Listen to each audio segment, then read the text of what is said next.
What do you Hey, think? everybody. How are you? I didn't know if you were going to talk first or if I was going to talk Hey, first. somebody's got to go first. It's Mormonism After Dark. Why don't you say hello to all the great folks out there? I'm the senior companion, I think. I like it. I around 20 years or so senior. Yeah, but I'm the zone leader. What? I'm the NA. Okay, so anyway.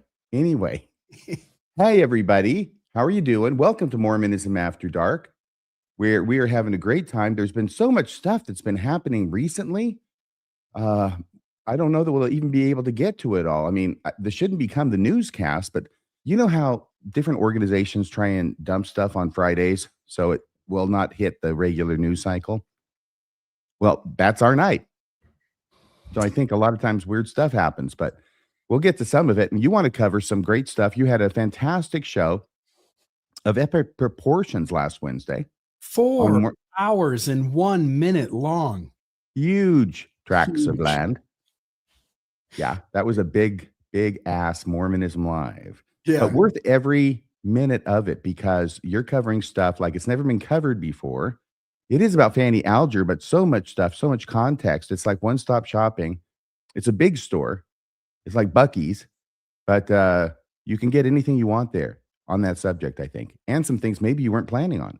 There were lots of things I wasn't planning on. And then Wednesday night led into more stuff, which is at least going to start us off tonight. Folks, in the live chat at the top is pinned the StreamYard URL address that'll allow you to come into the show. And we'd love to have you on. So please, folks, if you want to come in, please do that. It's also down below in the YouTube description. Please hit like, please hit subscribe. And with that, I'll put this up on the stage. So here's the thumbnail. Thank you, Broncos Only. Broncos Only says, great show. Yeah, it's a tombstone. It's a tombstone on the thumbnail. It says Mary Beal Johnson, and Joseph Smith is in the background holding up a bottle that says poison. I hope that's that Elizabeth Taylor perfume and not something more deadly. Oh, wait till we see it. So let me start with Wednesday night. We went into all the directions you could possibly go around Fanny Alger, a biography of her, the documents that point to some sort of illicit sexual relationship with Joseph Smith. Call it a ceiling if you want to. And then also the trial of Oliver Cowdery for making the allegation against Joseph that he had, in fact, committed adultery. And David Patton as well called it an adulterous scrape. By the way, something we didn't dwell on, but picture the irony of Joseph Smith doing this, Oliver Cowdery calling him out on it, and Oliver Cowdery is the one who gets excommunicated. Things haven't changed in 200 years. We consider the matter closed, Oliver. Closed. Good day, sir. Good day. Exactly. All right. So one of the things that we shared Wednesday night was the autobiography of Levi Hancock / Mosiah Hancock, because Levi's ends abruptly. Mosiah comes in to finish off his dad's biography of his dad, and then writes his own autobiography.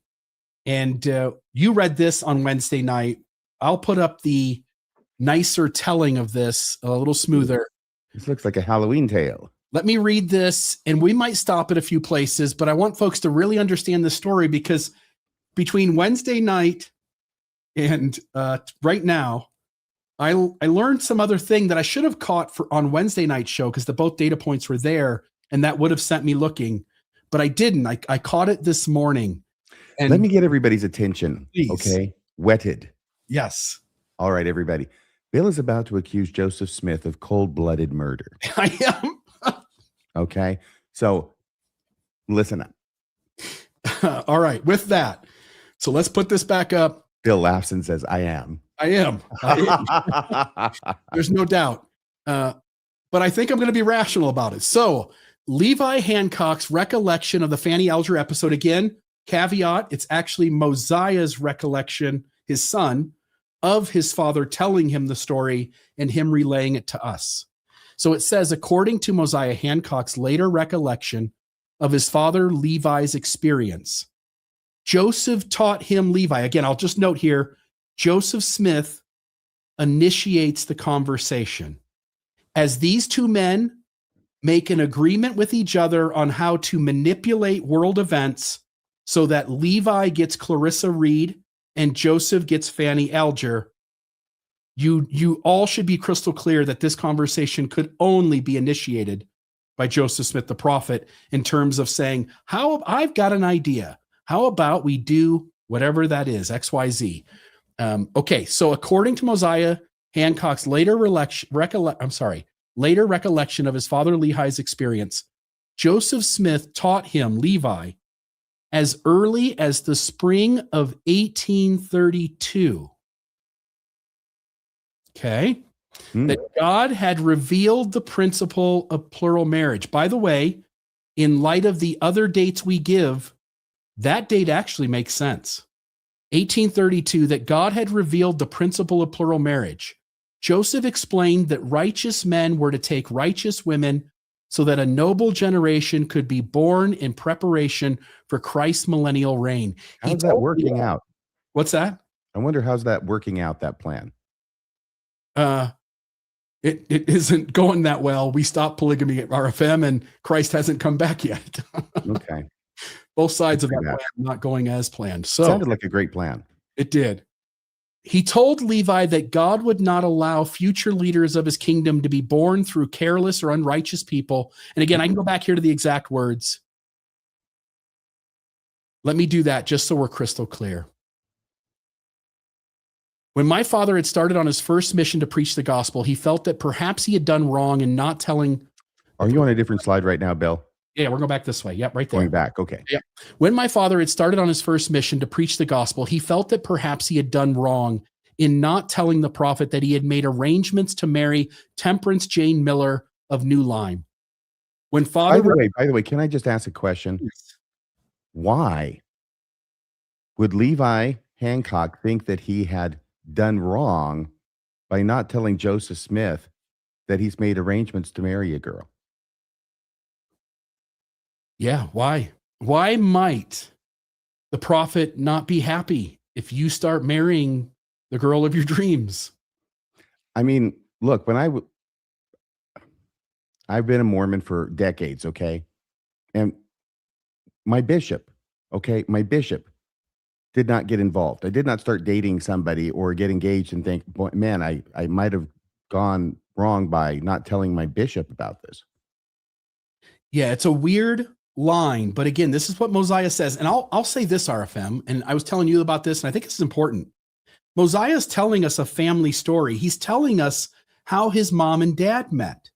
Mm-hmm. He's got this other story that's tied into it, and it's important, but surely the Hancock family knows how the parents met. That story's been told.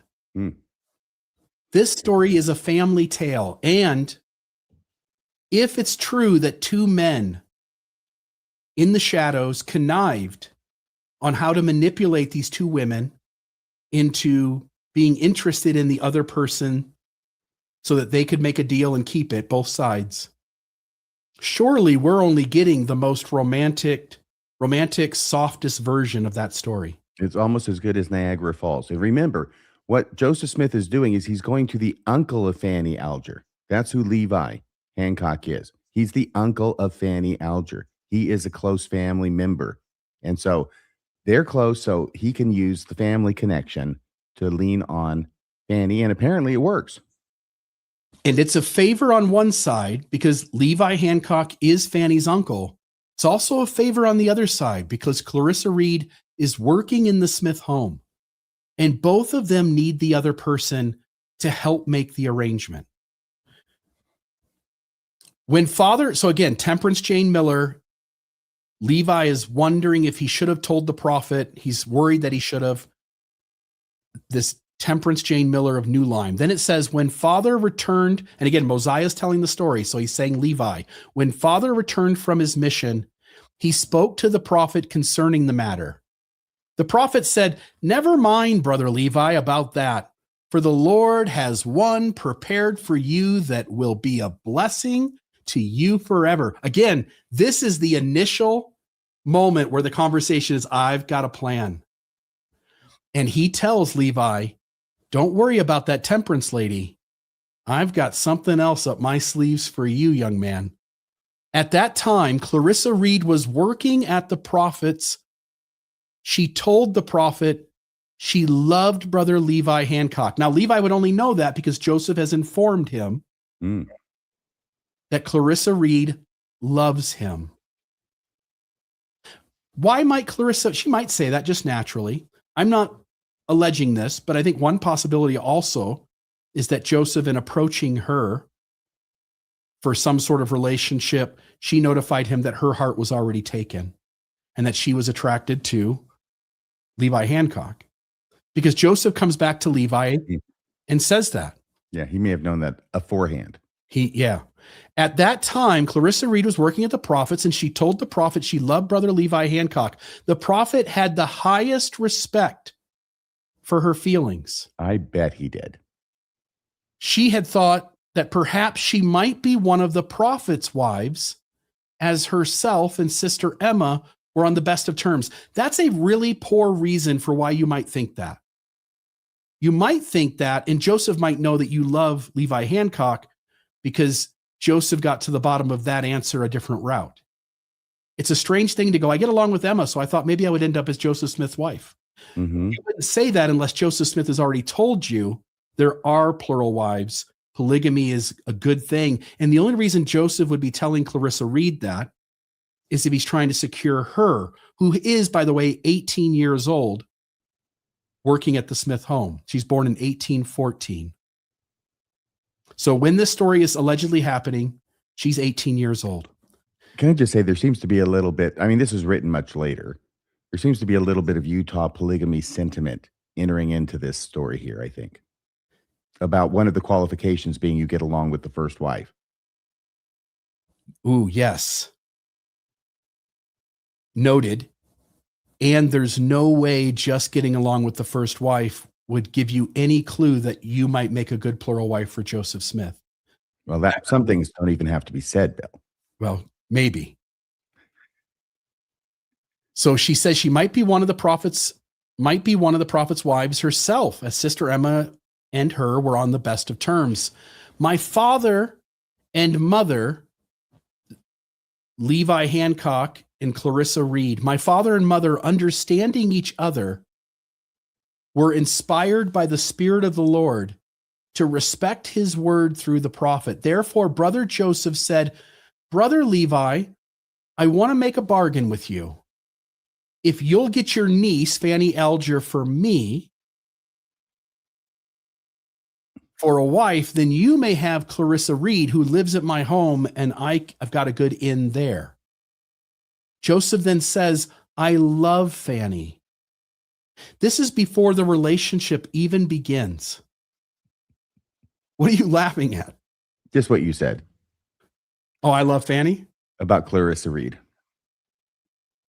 Oh, yeah. If you will get Fanny Alger for me for a wife, you may have Clarissa Reed, who lives at my home. Joseph says, she lives at my home, and I've got a good inn with her there. Yeah. I believe were your exact words. Yeah. And Joseph had a good inn with a lot of young women. Okay. By the way, I sometimes wonder if Mormonism created the term young women as a way to frame female children as adults. Just FYI. Okay. Well, they certainly did. The question is why. Yeah. I love Fanny. Joseph tells Levi this before the plan is even underway. I will, said father. In other words, I will do the deal. Shake hands on it. Pinky swear. I'm going to arrange for Fanny to be your girl, and you're going to help me get hooked up with Clarissa Reed. So he says, I will, said father. Go, brother Levi, and the Lord will prosper you, said Joseph. Father goes to the father of Samuel Alger. That's his brother-in-law, because Fanny's mother is his brother. So Levi Hancock goes to Samuel Alger, Fanny's father, his brother-in-law, and he says, Samuel, the prophet Joseph loves your daughter Fanny and wishes her for a wife. What say you? Uncle Samuel says, go and talk to the old woman about it. 'Twill be as she says. So it's not up to me. It's up to the wife. He goes and asks the wife, and she says, father goes, let me say this again. Go and talk to the old woman about it. 'Twill be as she says. Father goes to his sister, Levi goes to his sister, Clarissa, and says, Clarissa, because that's what brothers call their sister when they're named Clarissa. Brother Joseph, the prophet of the Most High God, loves Fanny. She sure as hell does, doesn't he? And wishes her for a wife. What say you? Said she, go and talk to Fanny. It will be all right with me. So if Fanny agrees, we're doing this. Father goes to Fanny. So Levi goes to his niece. And he says, Fanny, brother Joseph, the prophet, loves you. Love is on the front end before the relationship has even begun. Joseph Smith loves you and wishes you for a wife. Will you be his wife? I will, Levi, said she. And her first words aren't, are you kidding? He's married. Mm-mm. That's what one might expect someone to say. Yep. She seems to know a little something too. I will, Levi, said she. Father takes Fanny to Joseph. Levi takes his niece, Fanny, to Joseph and said, Brother Joseph, I have been successful in my mission. I've done my part of the deal. I've lived up to my half. Father gave her to Joseph, repeating the ceremony as Joseph repeated to him. All right. Levi Hancock and Clarissa Reed get married on March 29th, 1833. That fits the 18. He told you 1832 is when they talked about it, and the marriage is 1833. His timeline actually works really well. He knows what year his parents got married, and he's got a story for 1832 that explains how they got there. And he knows, again, this is the kid who's just telling you the bigger story about how his mom and dad met in terms of romantically, how they started courting each other, and how they got married. Did you know that Clarissa Reed's parents joined the church because of their neighbor sharing the gospel with them? Anybody want to guess who that neighbor was? Levi Hancock. So you may not be able to see it there, but this is a family search site. And here's the story. He flirted to convert. Flirt to convert. Clarissa. And then he married her. Yes, and then he married her. Clarissa worked in the household of the prophet Joseph Smith in her early years. The Reed family had joined the Church of Jesus Christ of Latter-day Saints when a neighbor by the name of Levi W. Hancock had converted the family to its doctrine. While Clarissa was working for Joseph Smith, the prophet played matchmaker and convinced Levi that Clarissa was the girl for him. They left out the other half of the story. They were married March 29th, 1833. She was born in 1814. She's 18 years old. Hey, wait a second. When did that girl?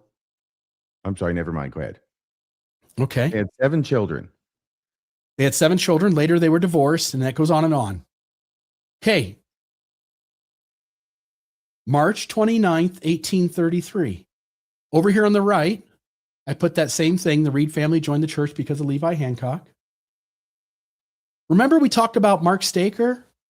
Now, let me go back one more time and just show you that marriage date one more time. March 29th, 1833. Have you got that out there? The marriage date is March 29th, 1833. Write it down. Please. The precise timing of the plural marriage ceremony is unknown. Several researchers, by the way, Staker's right. We know where the fallout is. We know when Fanny and her family leave town. We know when Oliver Cowdery is charged for slandering the prophet Joseph Smith. But we don't know when the relationship began. And so Staker's telling a truth there. Except that's Brian Hales, and he's assuming it's a plural marriage ceremony. Sorry, it is Brian Hales, but also Staker makes the same argument. Several researchers place the relationship in 32-33. Well, also Mosiah Hancock places it there as well. And if he's telling his dad's family story, then Levi believes that is also. Did Mosiah Hancock put I thought he just said that was when it was restored, this principle. It was 1832. Yeah, the whole conversation is happening in 1832. Let me go back.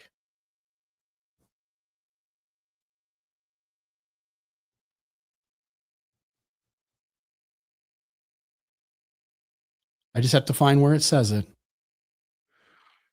Well, was it here? First. I don't see any dates on this. Oh, I thought it was there. Oh, it's nope, it's not that. Give me a second. Oh, I guess that was in that other thing. So you're right. He does not name a year, and I apologize for that. That's my fault. Was the other thing something that's not a document?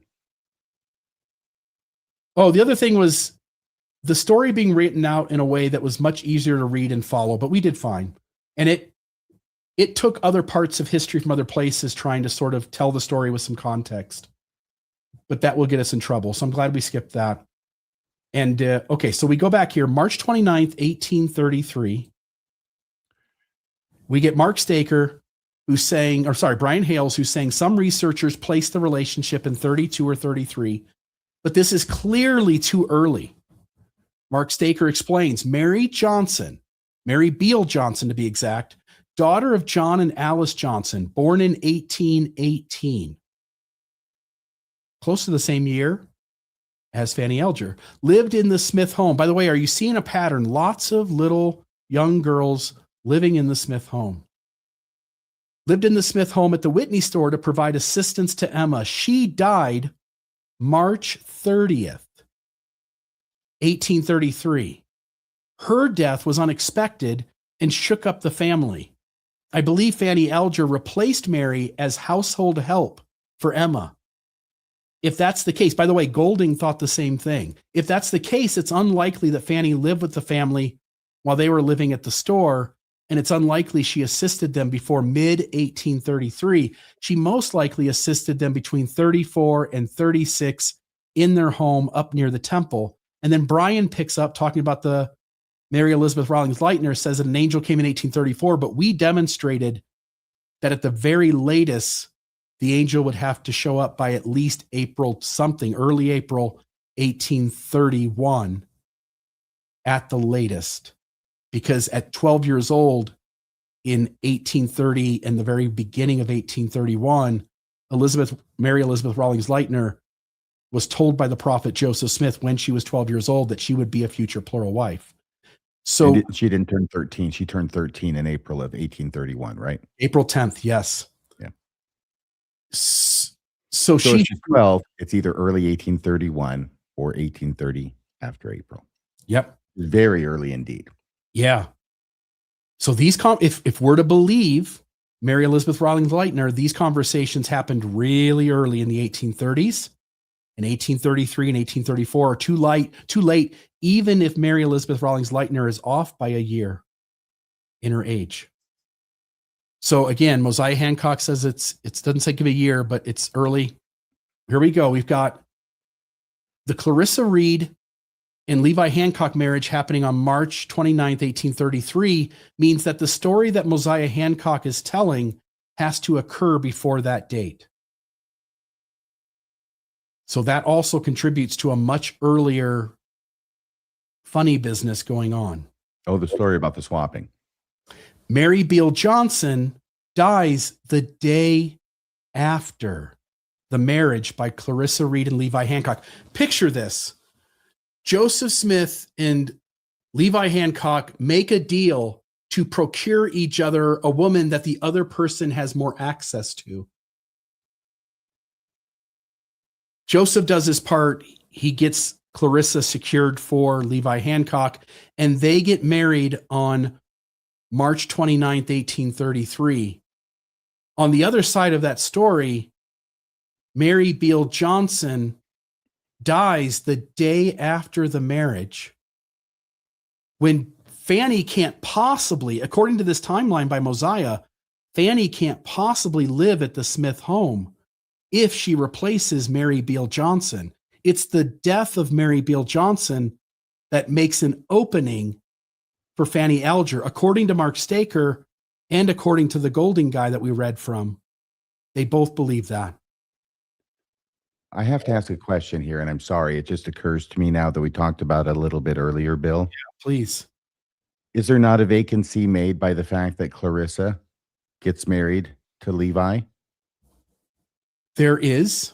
And one other person, and I'll show that here, one other person takes some of this data and suggests that what's really going on in the conversation between Mosiah and Levi is simply a swap of housekeepers. You take my housekeeper and I'll take yours. That's a strange trade, don't you think? That sounds like a Jacob Hansen level argument. Yeah. So Reed and Hancock get married March 29th, 1833. Mary Beale, the woman that they say when she died, Joseph Smith was able to replace her with Fanny Alger. She dies the next day. That's very sad.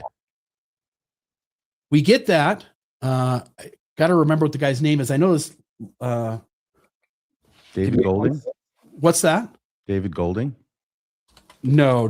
This is, I had this ready and then I sort of forgot here, but let me just find this. We'll just take 2 seconds. Bill's looking for something right now, and he'll probably find it in just a few seconds. I He's will. really good at finding stuff when he starts looking for it. I will. Which itself is a chiasmus, thereby meaning not only is it true, what I just said was written by ancient American Hebrews. Yeah, that could be very true as well. So this is Joseph Holbrook. Oh, yeah. Joseph Holbrook had a diary. He's a guy 200 years ago. Joseph Holbrook writes in his journal. Now it's you'll see this. I've got no doubt about the death date. By the way, RFM, since we talked a few minutes ago, I found Mary Beale Johnson's tombstone as well, and it confirms the right date. So at the very top of the page or partway down, he writes in March 18th, 1833, and he tells a story about going to the prophet's home, and the prophet isn't home, and he visits with Sidney Rigdon, and he visits with Joseph Smith Sr. And then way late in the day, Joseph Smith shows up, and they all start conversating and having a good conversation. And then he tells a story. Then he tells a story about Mary Beale Johnson dying at the Smith home. It seems obvious from the way the narrative's being told that the previous story happened on a different day. But the only date we have on the page is March 18th. But as you flip through his journal, you'll notice that he only marks a date, like once a month he goes in and marks a date. And then he writes lots of things happening and then doesn't write another date down until it looks like days and often weeks and sometimes even months have passed. So he's got a sort of a weird way of record keeping that throws us all off. So we have to assume this happened on her death day. And again, I'll show the tombstone and all of that the death day is accurate of March 30th, 1833. But he writes down, Mary Johnson, a sister of Luke and Lyman Johnson, died at the prophet Joseph Smith Jr.'s home. Age about 15 years. She's 14 years old. Her birthday's coming up in 2 months, which caused much gloominess at the prophet's house. I'll bet it did. The day, again, these two made an arrangement for Fanny and Clarissa, and the day Joseph lives up to his end of the bargain so that Clarissa and Levi can get married. The very next day, the person that church historians say most likely was who got out of, she dies and she's out of the way, and it's her spot that Fanny Alger fills and is now working in the home or being a milkmaid in the barn. So that's happened. Church of Jesus Christ of Latter-day Saints on its website, Kirtland through the eyes of the John and Elsa Johnson family, footnote number 6. When the Smith family moved from the Johnson home to Kirtland, 14-year-old Mary Beale Johnson went with them to help Emma Smith care for her young children. 6 months later, young Mary suddenly became ill and died on March 30th, 1833. This is the tombstone for Mary Beale Johnson, and it's hard to see. Just below the Johnson, it says something March, and then below that 1833. It says what? Just below the Johnson? Just below the Johnson. What does it say? There's a couple of balls, and they look like maybe they're O's in the word, but I can't make that word out. But it does say March, and then below that, 30th, 1833. Okay. If you don't believe that writing, you can look at the new stone that's been there to replace it.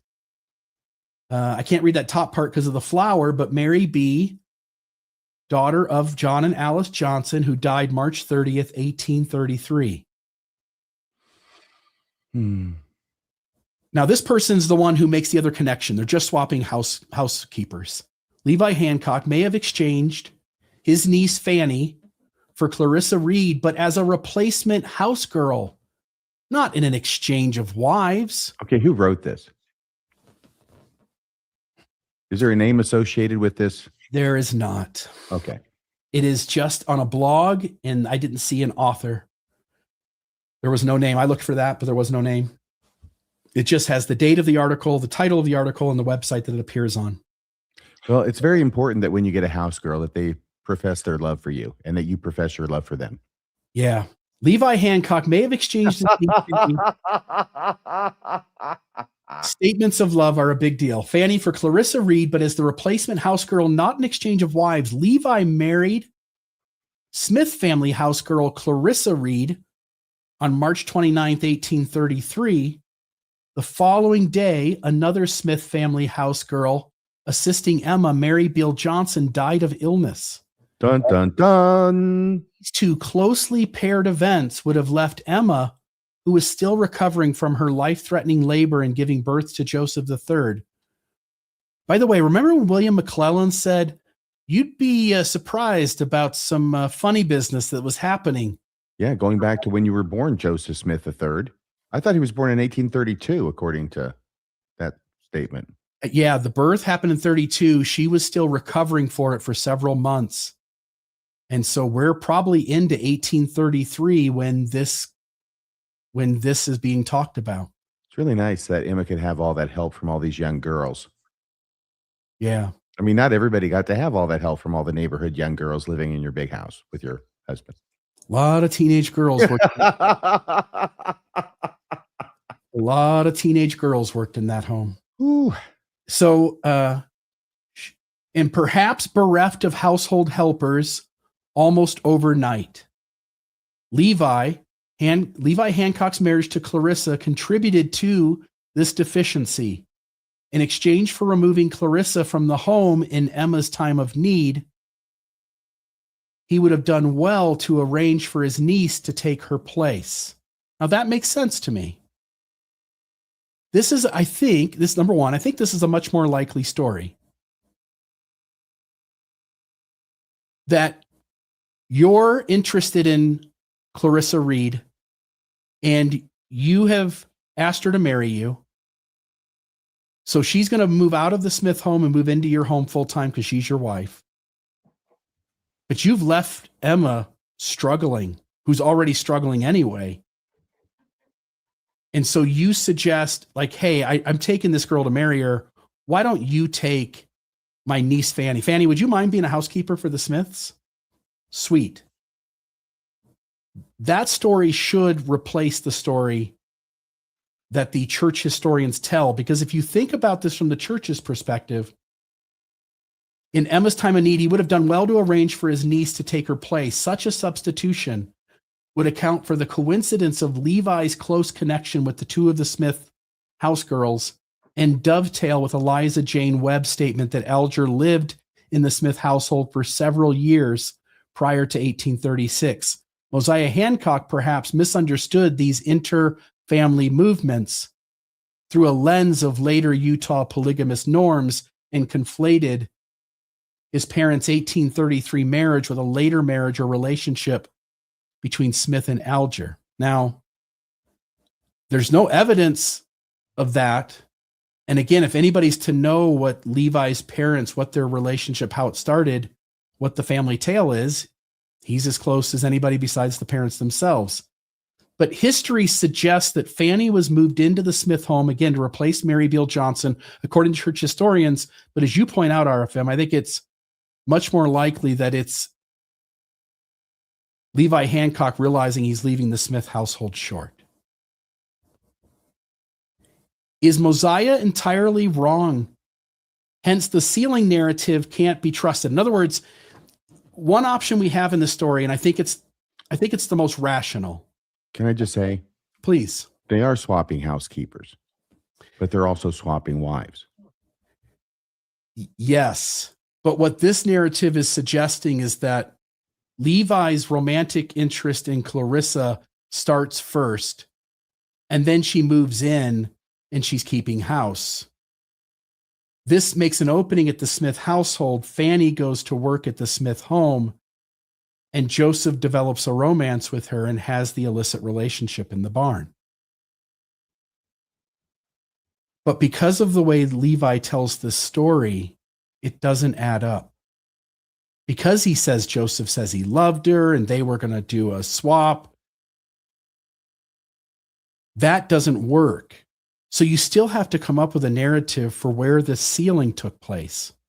And there are some claims that Oliver Cowdery performed the sealing, but he, throughout his life, seems very much opposed to polygamy. And the argument out there that is supportive of Cowdery practicing polygamy, I'll start off by saying Brian Hales, I don't think, agrees with it. He doesn't think that Oliver Cowdery practiced polygamy, at least based on his writings. That's what he seems to indicate.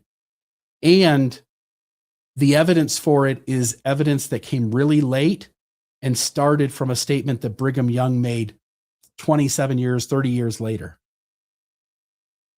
So if Mosiah is entirely wrong, then the sealing narrative can't be trusted. Later witnesses are simply repeating a later created narrative by Smith to justify his relationship. Or perhaps Smith originally created the guise of a dynastic sealing adoption as a way to gain access to Fanny. Adoption as access to children. He later has intimate relationships it turns out, a common pattern in Smith's life. But if we take this above guy, this guy's saying, look, I mean, it's not, Levi just completely misunderstands the story, the order of events, who the main characters are, and what the agreements are that happen. He flubs every detail along the way. And so if you adjust his story that much, it would seem like you're bringing into question the credibility of the sealing too. It would be hard to disconnect the sealing from all of the romantic bartering that these two are doing to lock up the female. So you're not saying that Joseph Smith killed that girl? I'm saying for believers to hold on to that story, you essentially have to have Joseph Smith poisoning Mary Beale Johnson. Mosiah Hancock says his father and Joseph Smith agreed to work together to gain for each other the woman that they are interested in. Clarissa Reed for Levi Hancock, Fanny Alger for Joseph Smith. Clarissa works at the Smith home and Levi is Fanny's uncle. But Fanny is not in the Smith home yet. Levi Hancock and Clarissa Reed get married March 29th, 1833. So Joseph kept his end of the deal. Mary Beale Johnson dies tragically of a sudden onset of illness on March 30th, 1833, the very next day. And this is how an opportunity is created for Fanny Alger to create the scene. Let me say it differently. If you're going to go with Mark Staker, or you're going to go with Golding, and you're going to have Mary Beale Johnson being the reason for why this relationship happens, then you have to have an opening. Again, Clarissa Reed, you can say, is the opening, but Mary Beale Johnson's death is 14 years old. It happens suddenly. It's on the Smith farm. I don't think that's rational, but I think that's one way that people could look at that. Wait. What don't you think is rational? Well, I think the most rational conclusion, I thought differently on Wednesday, only because I did not connect the dots on these two deaths. And because the marriage and the death? Sorry, yes, the marriage and the death. Because they're one day apart, it means that Fanny Alger is not at the Smith home when this whole conversation is taking place. And I think that makes making all those details of the story difficult. So if you're going to go with what Mark Staker or Golding says, again, I think it's irrational, because I think the most rational thing now, knowing these two dates, what all has to happen, what's involved, I don't buy it. The Mary Beale death being the day after this, Joseph has to be, this isn't about getting a maid, RFM. This is about Joseph Smith telling Levi Hancock that he loves Fanny Alger before she even works in the home. Well, I won't believe that Joseph Smith poisoned, what was her name? Mary Beale Johnson. Mary Beale Johnson. I won't believe it unless there's another piece of evidence, such as an Egyptian Air Force jet somewhere in the area. Okay. Well, I don't think you're going to find that. Okay, too bad. Because then I would believe it. Yeah. I think this guy at the top makes the best argument for why the switch happens. All the players are in the right places. But what this does is this forces Levi Hancock or his son Mosiah repeating his story to be intentionally crafting a story that didn't happen the way he's articulating it, which allows room for it to be a spiritual narrative where a sealing takes place. But if this guy's right, all it is one guy going, hey, I'm taking this girl off your hands because I'm marrying her. You ought to have my niece work at your home. And that story doesn't have Joseph saying, I love her, and you should come over and say some special ritual words and seal us together. So this seems to make Mosiah's story also not be credible. Anyway, I'll just note, to have the sealing happen the way Mosiah does, and the church needs a sealing to have taken place, you need Levi Hancock and hence Mosiah Hancock's story to hold up and be true. That would have Joseph Smith proclaiming his love for Fanny Alger before Fanny is even living in the Smith home. So you're not really saying you think Joseph Smith poisoned this kid? No. Okay. I just want to make sure that was clear out there, because everything that you said before is going to be sliced and diced and put out there as if that's what you're actually saying. No, I think the most rational answer is that the story didn't happen. I think the second most rational answer is that this was just a swap of, I'm taking your housekeeper as my wife. You should take my niece as your housekeeper. Fanny starts working at the home in 1833. And Joseph, sometime between 33 and 36, starts an illicit affair with Fanny Alger.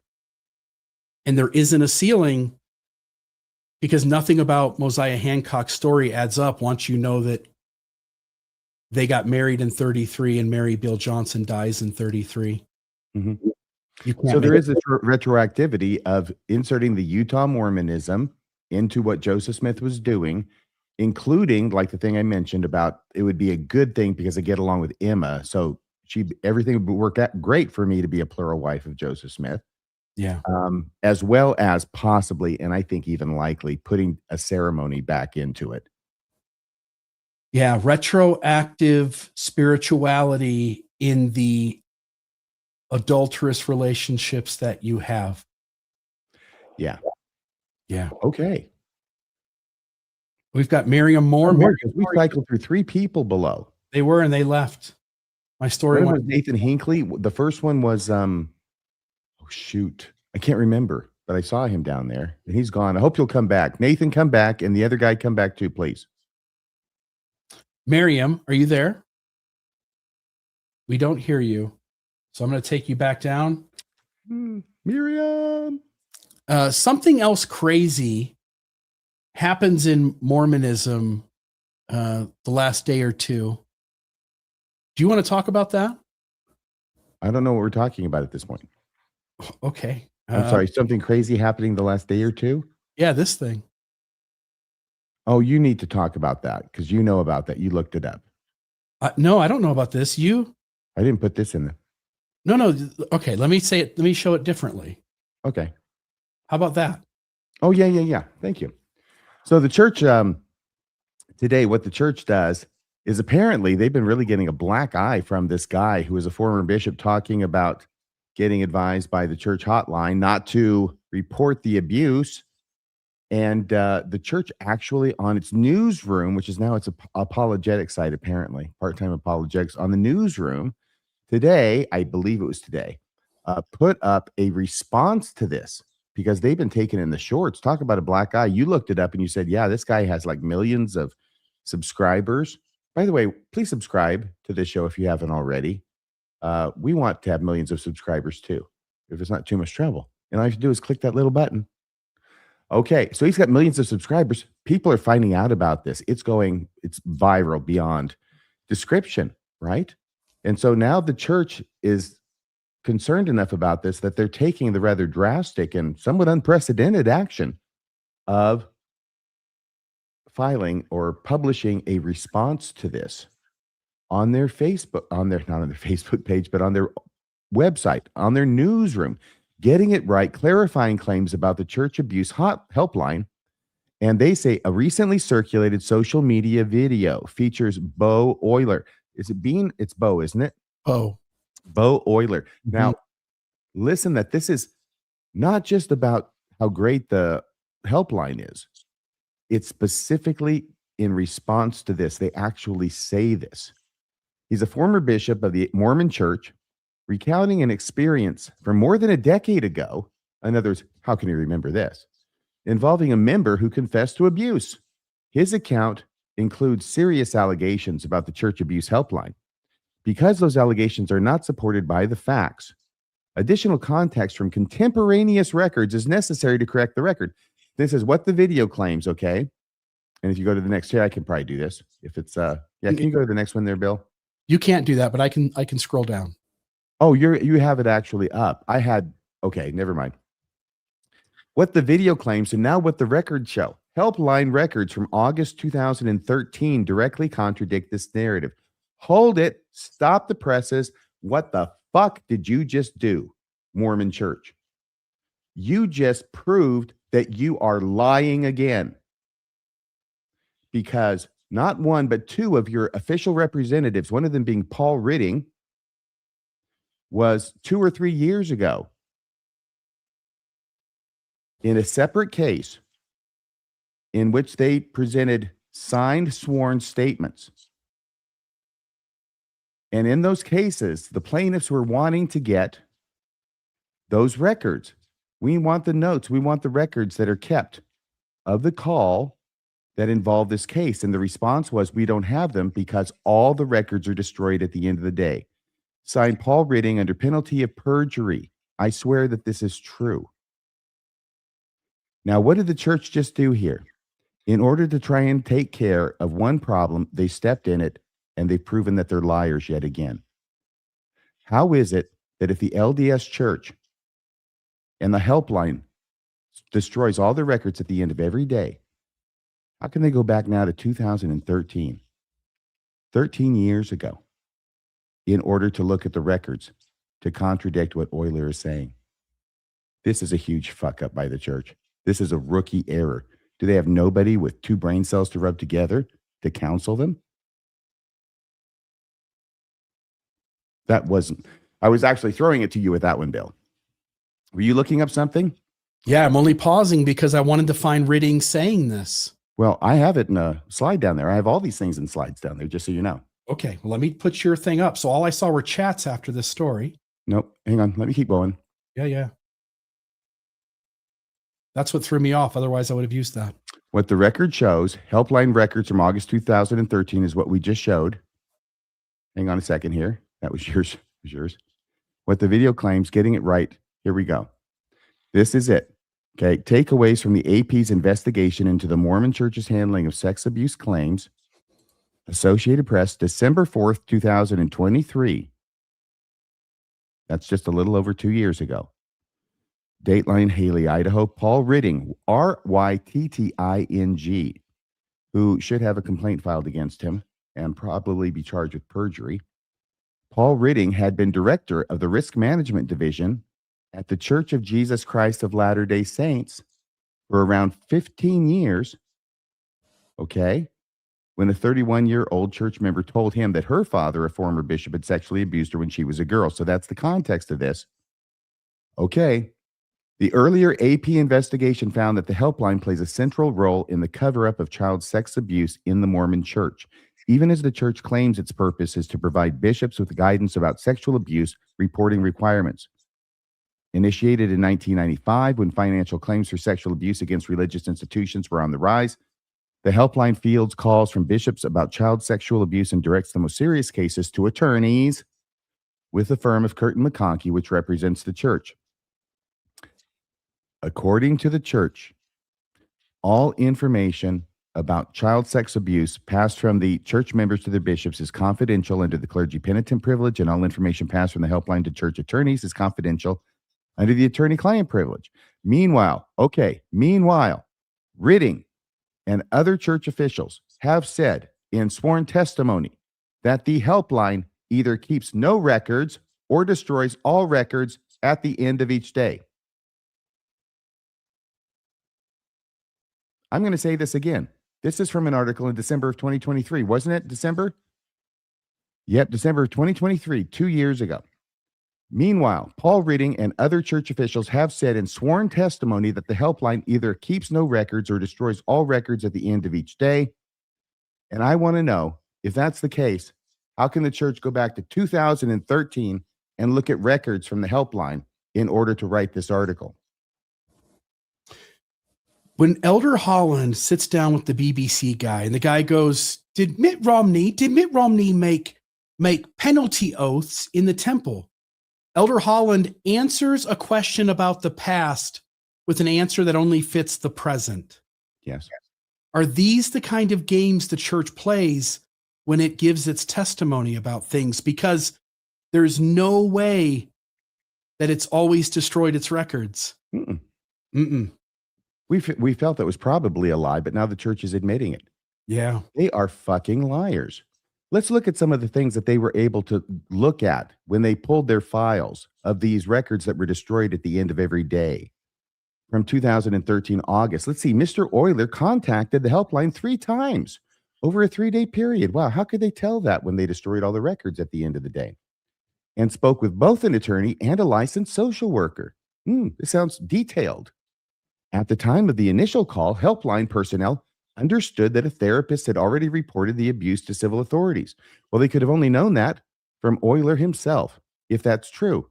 And so therefore, that detail was also in the records that were destroyed at the end of the day. The social worker discussed steps to support the victim and family. Wow, more details. In a final call that same week, Mr. Euler confirmed that the therapist had reported the abuse and that the offender had subsequently self-reported. So here's the deal. All these details the church cannot possibly have access to because they destroyed them, according to the testimony of their own agents in other lawsuits. So here's the deal. When the church doesn't want to give over the notes that they have, they will lie to a judge. They will lie to a judge and a court and say that they're destroyed at the end of the day. And then now, when they want to respond to a viral video from a guy who's a former bishop talking about this incident, and they want to contradict it, now they'll go back and they'll magically find from over 10 years ago these notes that they have perjured themselves in saying that they're destroyed at the end of each day. These aren't the kind of notes that are just jotted down as like some, you make a note here or note there. This is detailed. And this almost leads me to believe that it's not somebody writing out notes as they're talking. This is a recorded phone call. Well, it could be. And the other thing is, produce the notes, okay? Because now that you've lied to us completely without question, you're caught red-handed. And this is lying under oath, by the way, okay? That's what makes it a crime, guys. It also what makes it disbarable, Paul. This is the problem, okay? But the other thing is that you've got all of these lies that they tell, right? And here, hang on a second here. Bill, you take it. I'm going to reconsider what I was saying, okay? These are such detailed notes that in one instance, when it covers their ass, they let everybody know in a legal case that their response is that all records are destroyed within 10 days of that call being made. And here you have the church going back to 2013 and what looks like a recorded phone call, and they have the minutest of details that happened in that. If they don't record, if the thing is destroyed, the best you have is the person who had the conversation who goes, I've had 25,000 conversations, but yes, I remember that one to this amount of detail. No one's believing that. Well, no, it says Helpline Records. Helpline Records. That's why I highlighted it. Helpline Records. The heading is What the Records Show.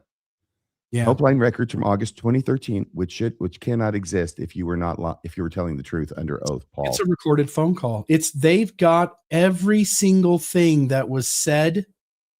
They're not trusting an employee to make notes that are stored in a cabinet or on a disk in a computer. They're recording the phone call and they have the transcript or they have the audio. So what I was thinking of before is about the records. So you've got the records for this case. Okay, now produce them for the other case. Yeah. Produce them for the Bisbee case. Produce them for all the cases now that you have lied to the courts and said you don't have them. I think those need to have new actions taken and the church held in contempt of court for perpetrating a fraud upon the court. This seems obvious. I don't even know how they would make a defense of this.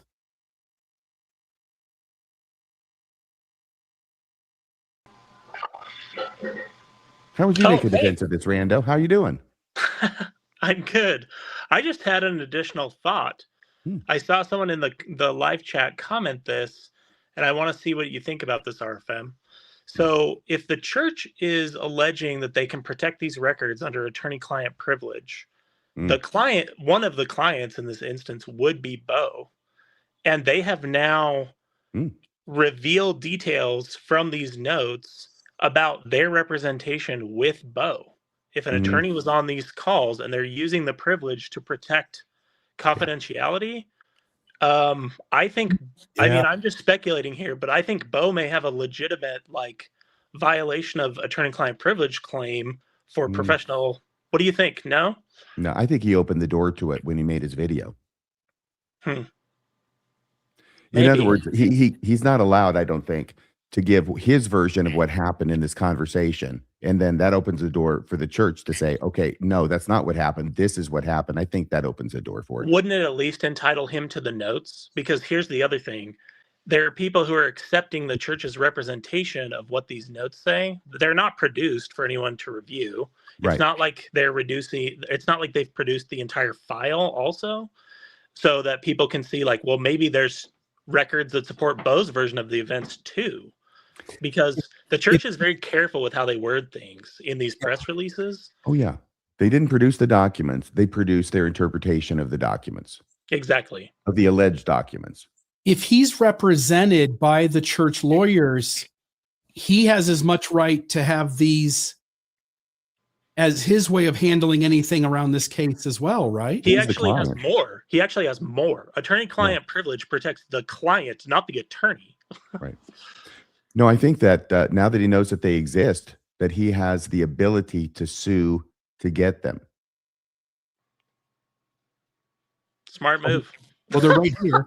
They're right here. I mean, we can send it to him if you want. What's right here? The notes. They're right here. No, that's the thing, though. This is the church's representation about what the notes say. Yeah. So they didn't produce the actual documents. Which might say a lot more, huh? Or different. Yeah. Or even nothing at all. We don't even know if this is real, that there's helpline records. Yeah, that's true. Actually, I was having a discussion on Reddit with some believers about this, and someone was saying, well, if the church produced the documents, wouldn't that prove that Bo's lying? And I'm like, no, I would have to review the documents. I know that this church plays fast and loose with how it describes the documents. That would be what the church should do instead of just ask people to take their word for what these documents say. Anyways. How is it, Colby? Okay, Colby, so let me ask you. You're on the committee. You're over there listening in, and they're talking about this. They're saying, man, this Oilers are a real pain in the ass. We're really taking in the shorts with this video.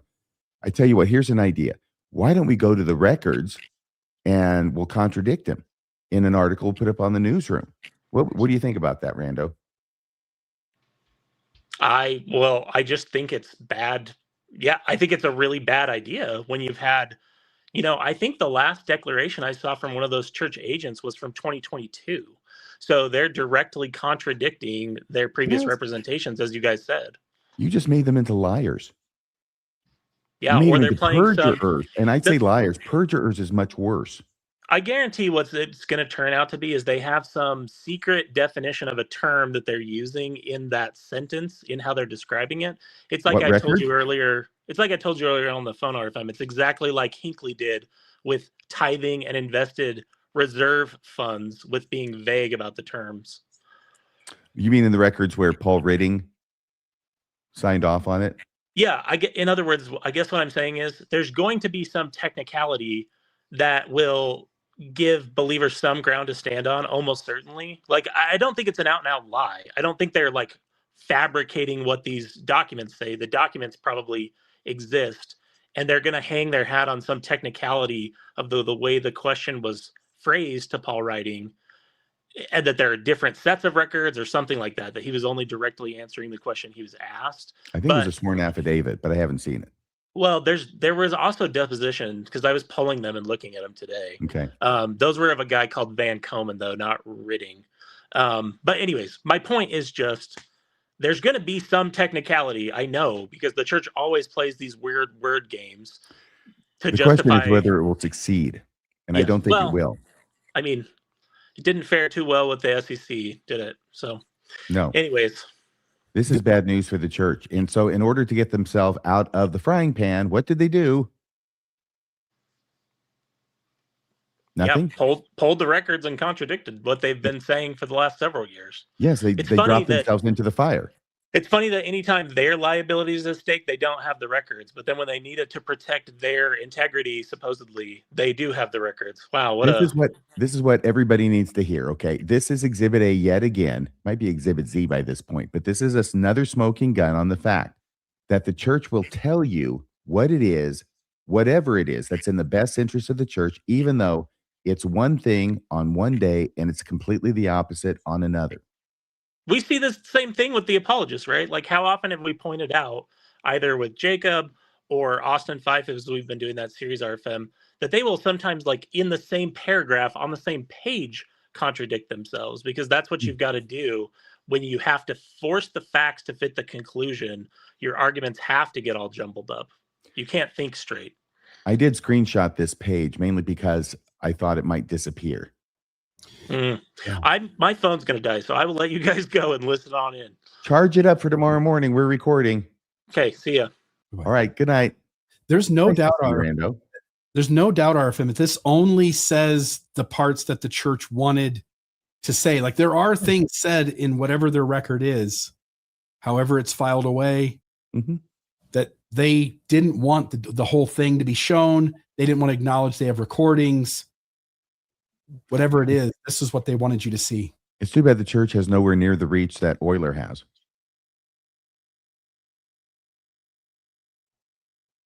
Let me see here. What happened to that? On TikTok, it's like 3.2 million views. And on YouTube, it's nothing near that much, but it's in the thousands for sure. Yeah. Good luck on the church catching up with this one. Maylock says, hate to say it out loud, a lot of Mormon history is written after the fact and tuned to win favor. Post hoc, post factum, post toasties, ex post facto, and usum, etc. That's a lot of words to say the church isn't true. In Latin. Yeah, well, I think. Latin. Big Latin, maybe. So anyway. That was the huge story I wanted to mention today because it broke today, and I think that I was just astonished. I was astonished that in order to try and contradict one story, they would prove themselves liars on another front conclusively. They're not that smart. You and I were talking on the phone. If you and I worked in church headquarters and somebody says, "Hey, we got a problem. This Bo guy's getting millions of views on TikTok. We've got to address it. We've got to do something." As you pointed out in your conversation with Kobe, you said, if I came and said, like, this is what we should do, we should go get those records and publish them and put that guy in his place. And I would say, why don't you just take out a full page ad in the Salt Lake Tribune that you're a fucking liar? Because you've already said not that long ago that you destroy all of your records. Incredible. By the way, this is a blue bow tie. This is sent to me by a listener to the show, and it's a wonderful tie. I love it. You can sort of see the deep, rich blue in it. And there's like a million of them all in this box. It's incredible how many there are of all sorts of different colors and hues, which I hope to parade here on this show in future Fridays. And I wanted to thank that listener and also some other things too. By the way, this comes from the same listener, I believe. Yep. There it is. And there's quite a few other things too, but I don't know that I have them with me right now. But thank you so much. Oh, the pipe that I use on Monday show. Oh no, wait, I got that myself. Okay. Anyway, oh, I'm glad it wasn't a present from somebody else. That would have been terrible. Well, let's try this Nimrod again. Nimrod. Hey, what's happening? Hello, Nimrod. Hi, Nimrod. I'm just being a Nimrod tonight. Hey, this story at first, when I first heard it, it kind of was like, oh, maybe the old men are running the church and they don't realize that the internet's forever. They don't remember that they had a guy saying, hey, delete all those things after every session. But then, as we're listening and talking about it, it's like, no, they're way more calculated than that. They know what they're doing. Like you said, they either hold a secret definition of something or they plan on throwing that written guy right under the bus as fast as they can. Does the other side of these lawsuits where the church claimed that they destroy records within 10 days and there are no existing records of anything more than 10 days old, does the other side, have they been informed that the church has been caught lying about the thing that they lost their case over? Oh, they probably have. But the other thing about the newsroom is it's not for public consumption. It may say it, but it's for members. Mm-hmm. It's for the members. The other thing about like that rating thing, I saw it on a PBS thing, right? Most Mormons aren't going to watch PBS because that's a tool of the left, whatever. They're not going to listen to that shit. So the newsroom is just for the members to be like, oh, everything's fine. Everything's good, just like always. And it kind of goes with this Fanny Alger thing you guys were talking about earlier. And then on Wednesday is they're so desperate to have this marriage because the evidence of a sexual relationship is so overwhelming that they can't ignore that. So instead of him being some sort of sexual deviant, which, he is anyway, but they have to, there was a marriage. Well, where's the proof? Well, it's there. This guy said it. And like you pointed out, Bill, it's like that. All that evidence is pretty shaky because it's not evidence. And Nimrod, the same thing. Jacob Hansen puts out a video today, I believe it was, titled something about confronting the evidence. Was Joseph Smith a pedophile? And it's 6 minutes long. And I went, oh, you're really going to confront the evidence on this one. I could tell. It's going to be a semantic thing about pedophile and ages and stuff like that. I would imagine. I didn't watch it. I'd hate to give him a view. It's embarrassing. That guy is such a dickhead. Like there's just no other term for that dude besides absolute total fucking dickhead. That's pretty good. It's too long. That's the thing. You got to shorten it down. Yeah, Nimrod, do you think it sounds like you're making an argument like the church is smart, it's calculated. It decided to perjure itself in order to reach a small number of believers. Like you pointed out, this has got 3.2 million views on TikTok, and putting this on the Mormon newsroom. And as RFM can attest to, it's not easy if you try to do a search for it. Somebody has to share the link with you for you to easily find it. You have to really go looking. How many members are going to be aware of this newsroom thing? It seems like the legal risk and embarrassment and cost in perjuring yourself would have way more value if these guys were operating from a place of intelligence. Okay, right. So I've got it here in front of me, okay? It's called Teen Brides in Mormon History, Confronting the Controversy, and it's 6 minutes and 49 seconds long. And the first part is some kind of ad, I think. Yeah, of course. Old Jacob. He covers his bases, doesn't he? He must have spent days doing that research. Yeah, right. Bill, I think that the church, they can say that, hey, this is just like they did. There's some rogue artists painted that shit. We didn't commission it. They just did whatever the hell they wanted, and we posted all over our chapels. They can do that with the newsroom. Lawyers run this church. They're not going to release that without knowing that they're going to be Is it perjury? Because they can say, well, it's the newsroom. It was this guy.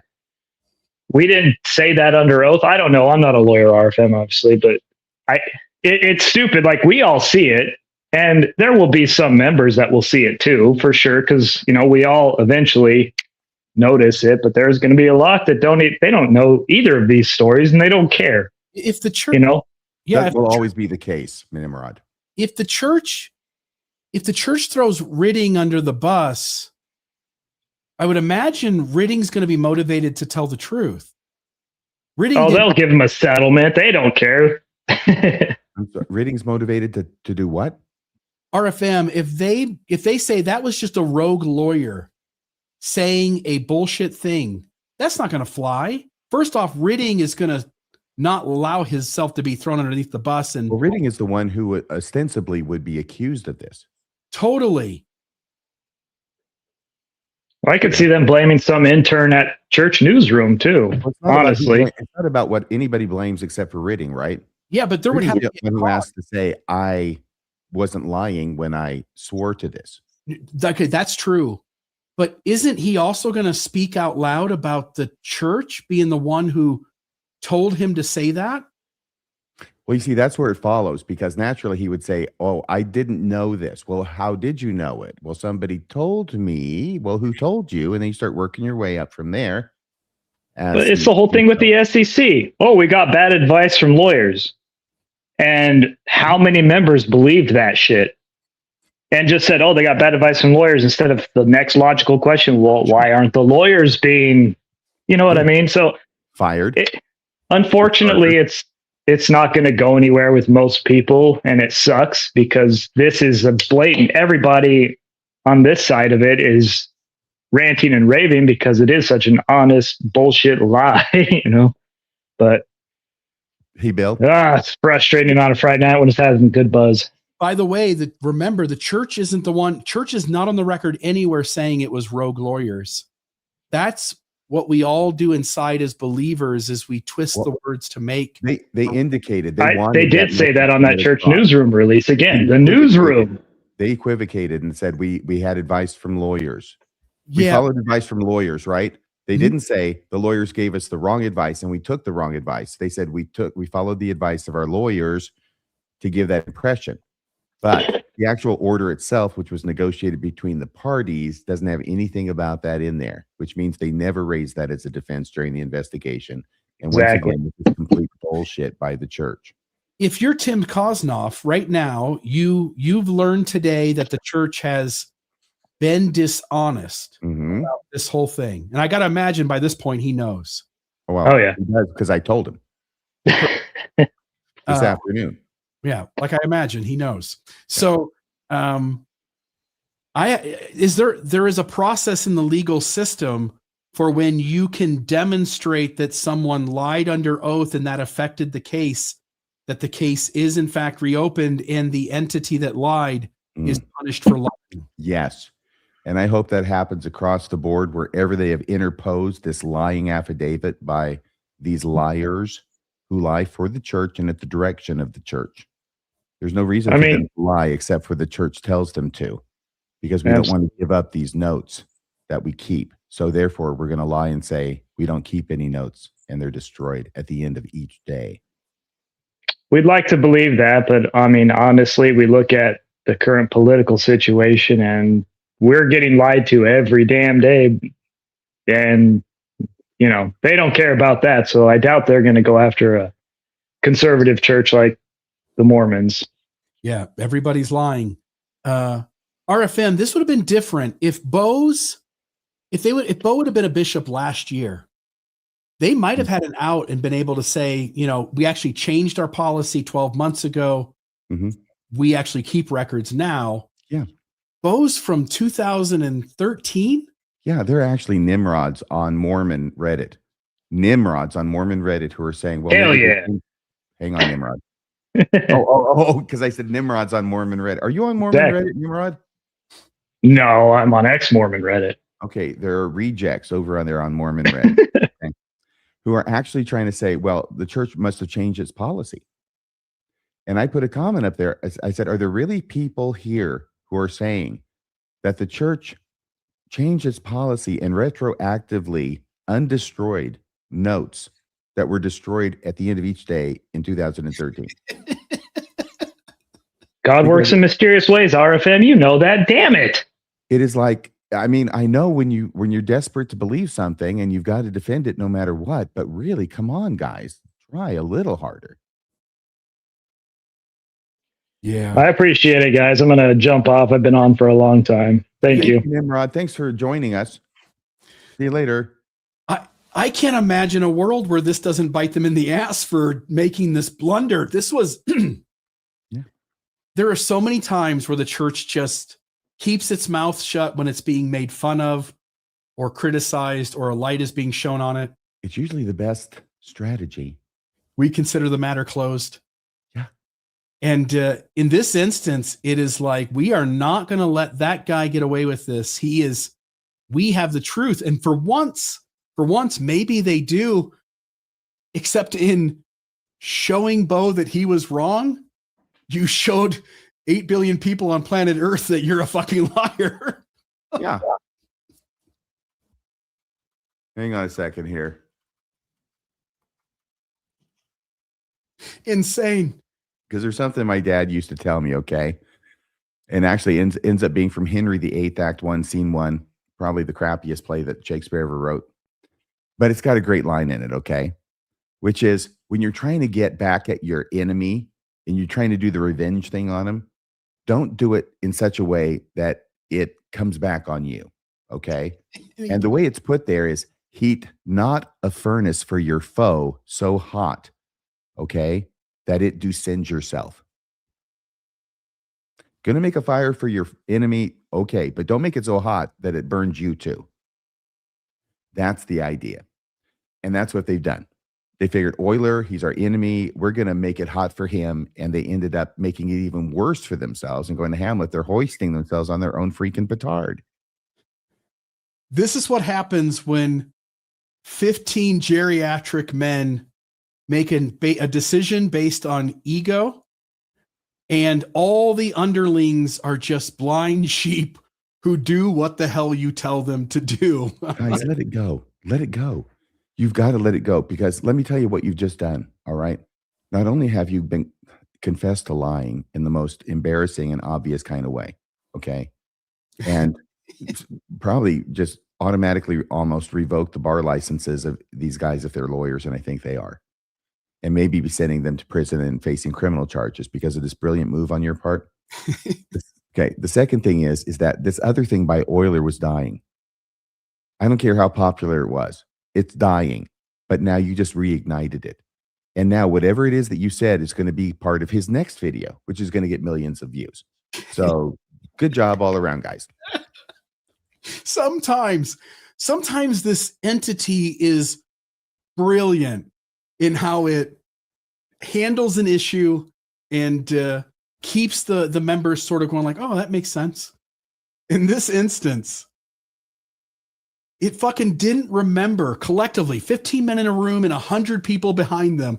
It didn't remember a thing it did just a couple of fucking legal department.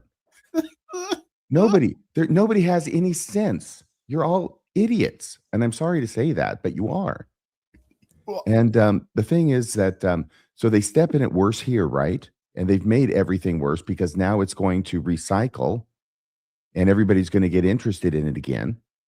But it's just amazing to me that, okay, I have said more than once that the thing that astonishes me about the church isn't that it occasionally makes a bad move, but that when it does, and it does it frequently, it makes a move that's so bad, even I couldn't have contemplated them doing it. You've heard me say that, right? And you've heard me say that out in the audience, I think. You remember that, Bill? I say it over and over. Yeah. This is another example. They have done something that was so dumb, even I could not have contemplated doing something this stupid. For instance, when Ronald Pullman gets up in 1984 to give his original talk, let's say there's 3 million Mormons at the time. That was the cough track. Yeah. Let's say there's 2 million. Let's say there's 1 million Mormons, maybe 500,000, whatever it was. There are VCRs. What percentage of people are going to record General Conference? Yeah, problem was in 1984, and they had invented the VCR, and Mormons were taking advantage of this stuff so they could go do fun stuff and catch up on it later. And then there were some people who actually saw the real thing, and then, they saw the VCR, right? They have the VCR, and they watched it, and then people were excited about it. It was a very unusual talk. It was very, very boringly delivered. I mean, the guy's a lawyer. It was terrible. Yeah, somebody put in a priesthood class, and the guy in the priesthood class goes, "That's not the talk as I remember it." And that's the whole thing. Most talks are just, they're like everything else, and you wouldn't know anything different. But this guy, okay, this is like when Elder Packer says, why would God make anybody homosexual? Why would a loving God do that to anybody? And then you read it and it's gone. You notice that. You go, wait, I thought he said something because that kind of stuck in my head. Well, this whole guy's talk stuck in everybody's head. And then the church released their version of it. And they go, that's not what I remember.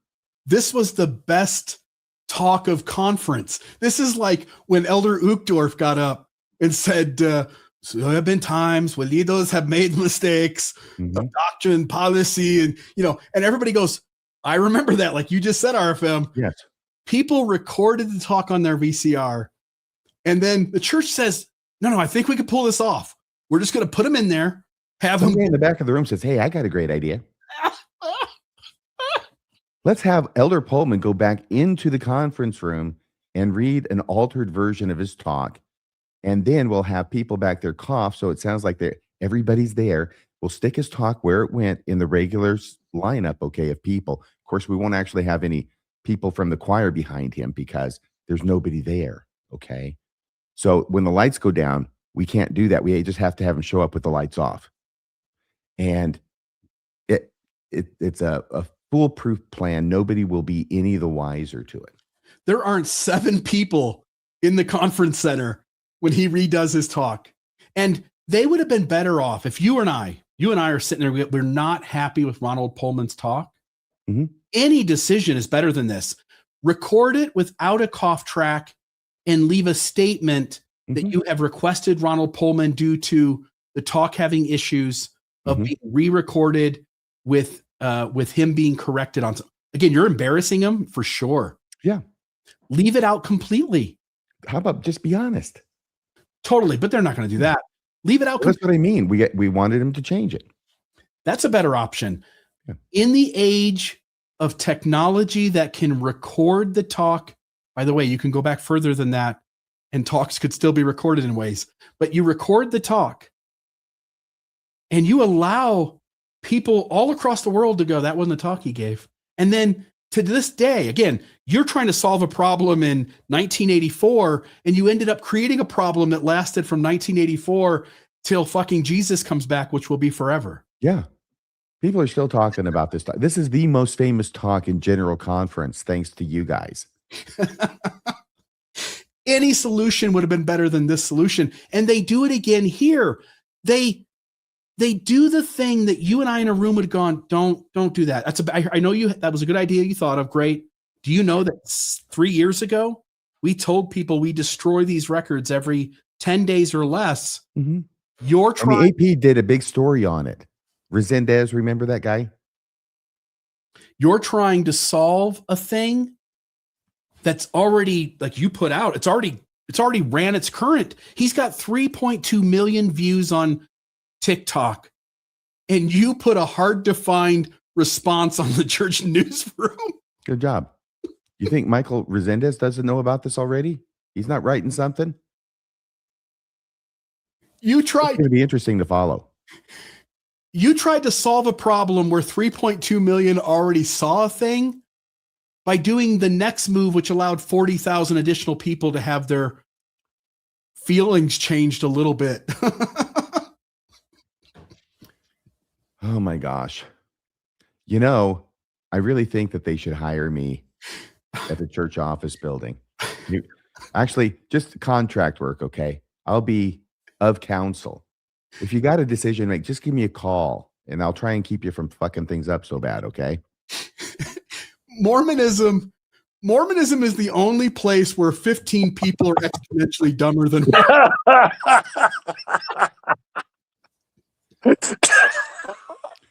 So what would your advice have been, Tim?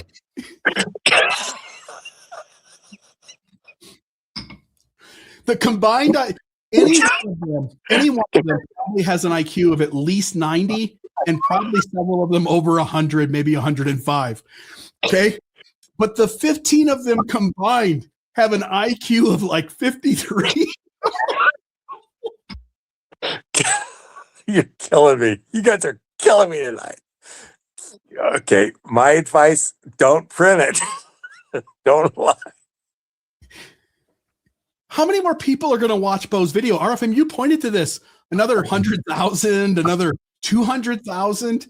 You just created another 7 million people who are going to know about this. Mm-hmm. Okay. Jay Bell is the one that figured out the thing with the Pullman talk. Say more. He got a copy of the talk, and then he went back. Jay Bell is first. Jay Bell was my best friend at BYU. He passed away in 2003, I think. Jay has a huge collection at the U of U. His papers are, he got a lot. He was a collector of things. He had tons of stuff. He's the one that got the McConkie Adam God letter that Ron Priddis went and copied and sent to the Tanners what he said he didn't. Anyway, huge collection of paper. I mean, go look at his register at the UU. It's stuff. Anyway, lots of stuff in there. But Jay, how did he figure this out? He got a copy of the talk from somebody at church headquarters. Don't know. No, when you say a copy of the talk, do you mean the original? The original talk. Oh. Yes, the original talk. And then he went through and compared it to the one on the video and realized they had changed it. And then he gave a copy to Sunstone, and we made a bunch of copies at the copy center at BYU, and we spread it around like shit all over the place. I bet you did. I was going to say, Tim, there's a few Pardon? differences. There's a few differences between one and the other. Yeah. They're slightly different talks.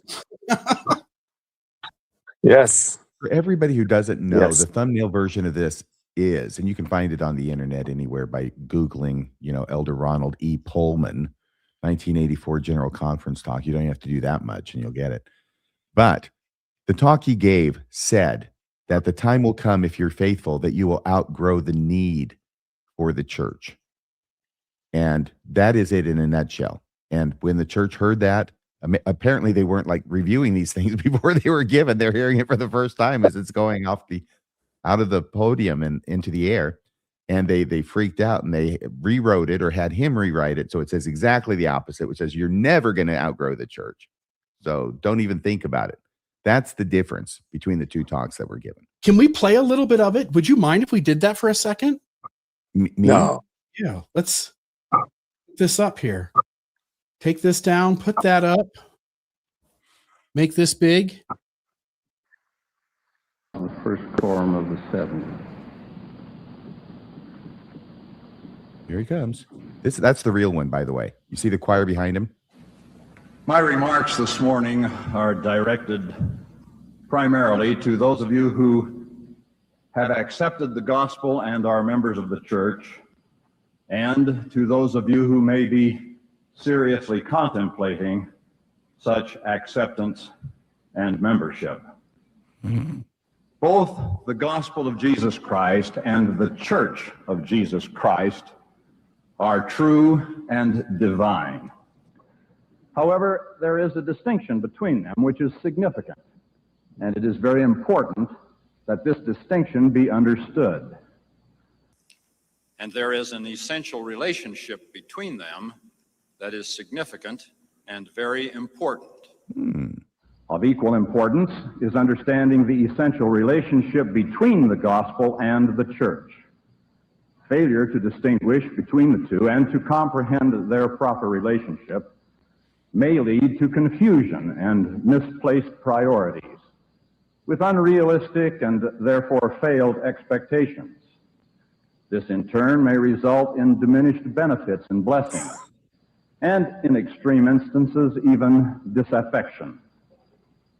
Understanding the proper relationship between the gospel and the church will prevent confusion, misplaced priorities, and failed expectations, and will lead to the realization of gospel goals through happy, fulfilling participation in the church.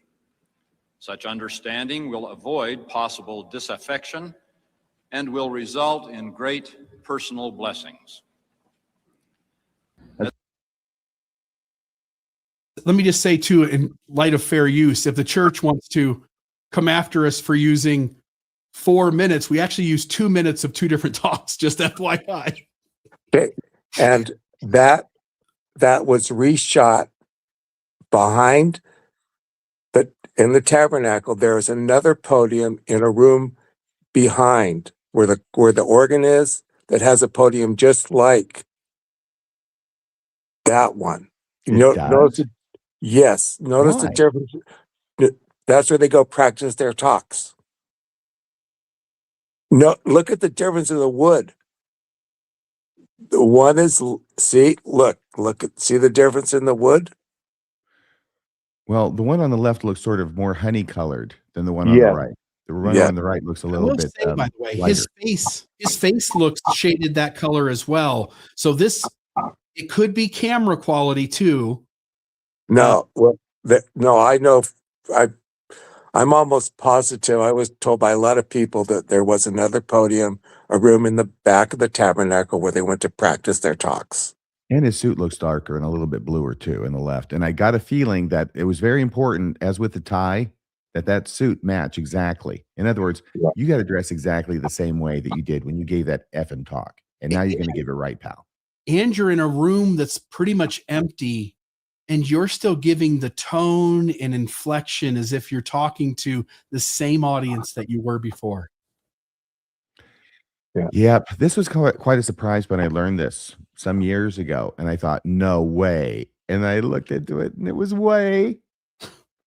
And this is one of, as you point out, RFM, when these moments happen, the church is always trying to solve a thing that has so many people that are going to know about it. And it has other options to handle that in a way that are more effective than doing nothing, but not going to get you in trouble like doing this. And then, like you point out, dozens of times, they end up just creating a problem that's going to last through all time and eternity. And it had to be in 1984. Yeah. You would have seen that, by the way, RFM. You would have been like, guys, even if you were going to decide to do it, let's wait till next year. Let's wait. Let's not do it this year. Okay.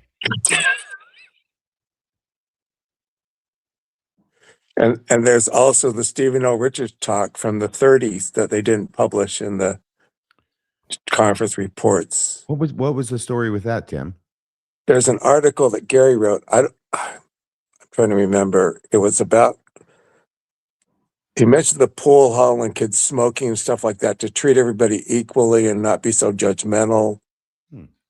Gary Bergera, I copied everything out of the Richards paper and gave it to Gary so he could write an article about it. So Gary Bergera wrote an article about it, and I don't remember where it was published, but kind of the same story, the same idea anyway.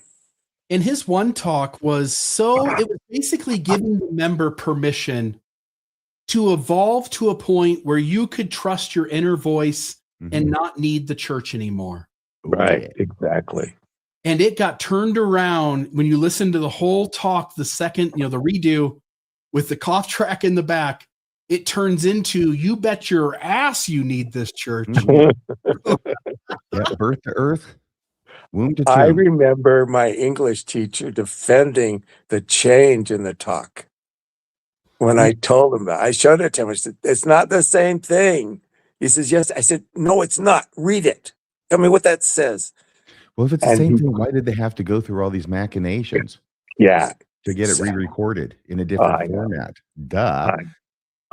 It was. Would any Mormon be bothered by the church saying Ronald Pullman was doctrinally incorrect and his talk has been edited to reflect doctrinal corrections. Members would have loved that. Yes. Oh, That's all you yeah. have to say, and you don't have to be any more Exactly. specific. Absolutely. That's all you do.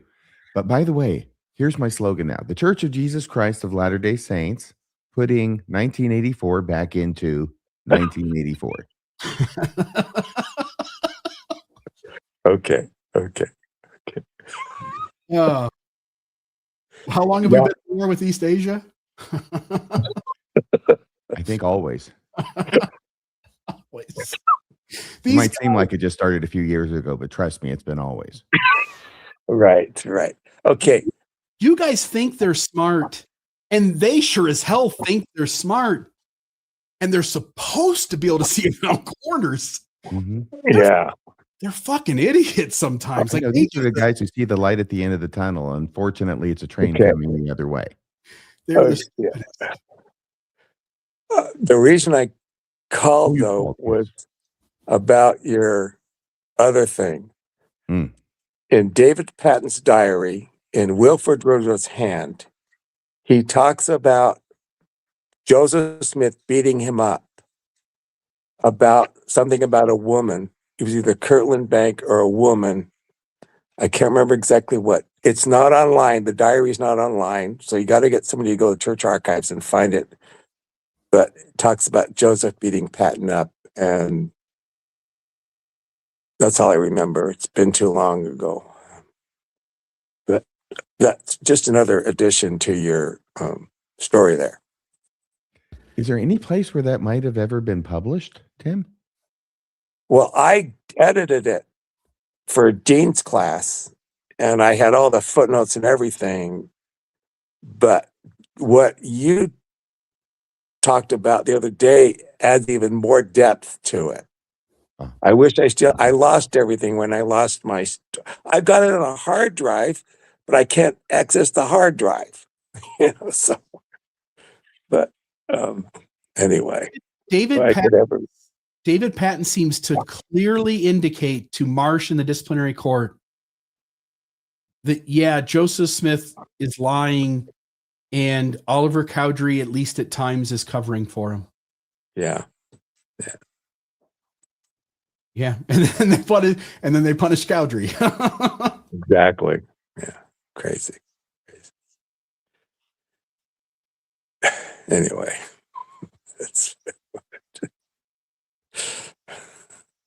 I can't hear you, Bill. I know. Oliver Cowdery. It's like the rules of the game. Oliver Cowdery didn't know the rules of the game. Right. And if he would have understood the rules before he started to play, he might have had a fighting chance. But they just simply made his voice disappear. Yep. And I know you're being funny, and I appreciate the reference to that podcast, Bill. My sense of Oliver Cowdery is he did know what the rules of the game were, and I think he played by them as long as he could. And finally, he had it. What do you think, Tim? I think when Oliver saw what was happening, he didn't want to be part of it anymore. He saw that the sausage was made. He also didn't go out of his way to leave a detailed record of events, which when someone burns you, what is your natural tendency to do in a situation like this where someone has lied, besmirched you, and you've been kicked out of your community? You figure out some way to tell your story. Yeah. And Cowdery also, outside of a letter to his sister years later, he hardly says anything. Exactly. All right. Well, Tim, thank you very much. You're welcome. Good and when you, you Tim. find Have a great it, weekend. let me know. Let me know if you can have somebody find it, because I'm really interested in finding that again. So thanks. Yeah, they don't hide anything, Tim. No, well, the David Patton's diary you should be able to read, because there's nothing in there that's incriminating. Yeah, if you're willing to drive to a library and ask for special access, you can. For the few people who might be able to do that, go do that. Yeah, We can exactly. take a road trip, Tim. It's not that far away from Bakersfield. Well, I'm going to see you guys in 2 weeks at Thrive. We can talk about it then. Okay, I love it. Over breakfast. Over. All right. Sounds good. Okay, Sounds good. Take care. Bye-bye. Bye-bye. Good night. Yeah, 2 weeks to Thrive. We better get Brian on here. I'm sorry, Bill. what are you sharing so that we can feed off of each other? So What am I sharing? yeah, like what is our game plan at Thrive? I'm working on it. Yeah. Let me know so that I can ensure that I don't do something deeply different than that, and it just comes off as strange, which has been most of the first half of the show. Even if it happens, I call it eclectic. Nice, thank you. Yeah, that's a very erudite thing of you to say. Thank you, Brian. Howdy, Matthew guys. Simonson, how are you doing? I am good. How about you? I mean, not how about you. Thank you for letting me come on here. I just recently started listening to you guys, and you're very interesting and insightful. I'm interesting. He's insightful. All right. Well, yeah, that's pretty fair. No, a few episodes ago, Bill mentioned something about evangelical criticisms of Mormonism and how he sort of still circles the So yeah, that I'm interested in hearing that because as so I quit the Mormon Church at age 14 after like a bad incident with my mother, and I was atheist for about 25 years, and then a couple years ago some stuff happened, and I started thinking about going back to church.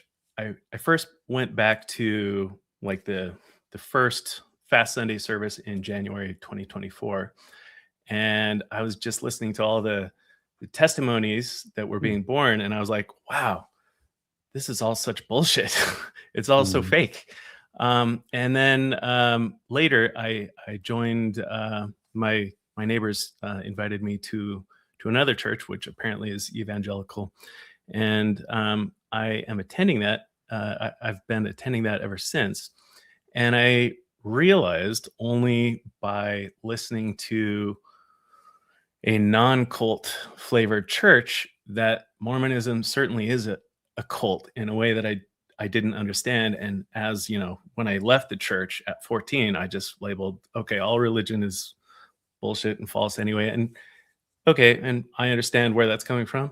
Former atheist, 25 years. But it makes me curious what your criticisms are of evangelical criticisms of Mormonism. They're too simple. So I'll give you an example. The evangelical thinks they have this major bullseye when they point to Mormons believe in a different Jesus. Mormons don't give a shit. They think their Jesus is different, but they got it right and you got it wrong. Yeah. And you're offering a point of view where the Mormon gets to go like, oh, isn't that a fucking stupid criticism? Like, of course we got a different Jesus and he's the right Jesus. And so the evangelical comes with this point and the Mormon has their counterpoint. And actually you not only didn't change the Mormon's mind, you strengthened their testimony. Another example is that the evangelical goes along and goes, Jesus wasn't born in Jerusalem. He was born in Bethlehem. And then the Mormon goes like, he looks at apologetics and he sees like, oh, there's a land of Jerusalem and there's the city of Bethlehem. Mormons don't give a shit about that little thing. No. As a Mormon who's left, a post-Mormon who's criticizing Mormonism, you have to hit Mormonism at issues that only a scholarly Mormon would understand the problem, the proposed solutions, and why the solutions don't work. And then it takes living in the religion and recognizing all the ways that it harms you, that you can point back at the bullshit tactics that this cult in particular uses. And evangelicals are always constantly worried with like, oh, we have the real Christianity.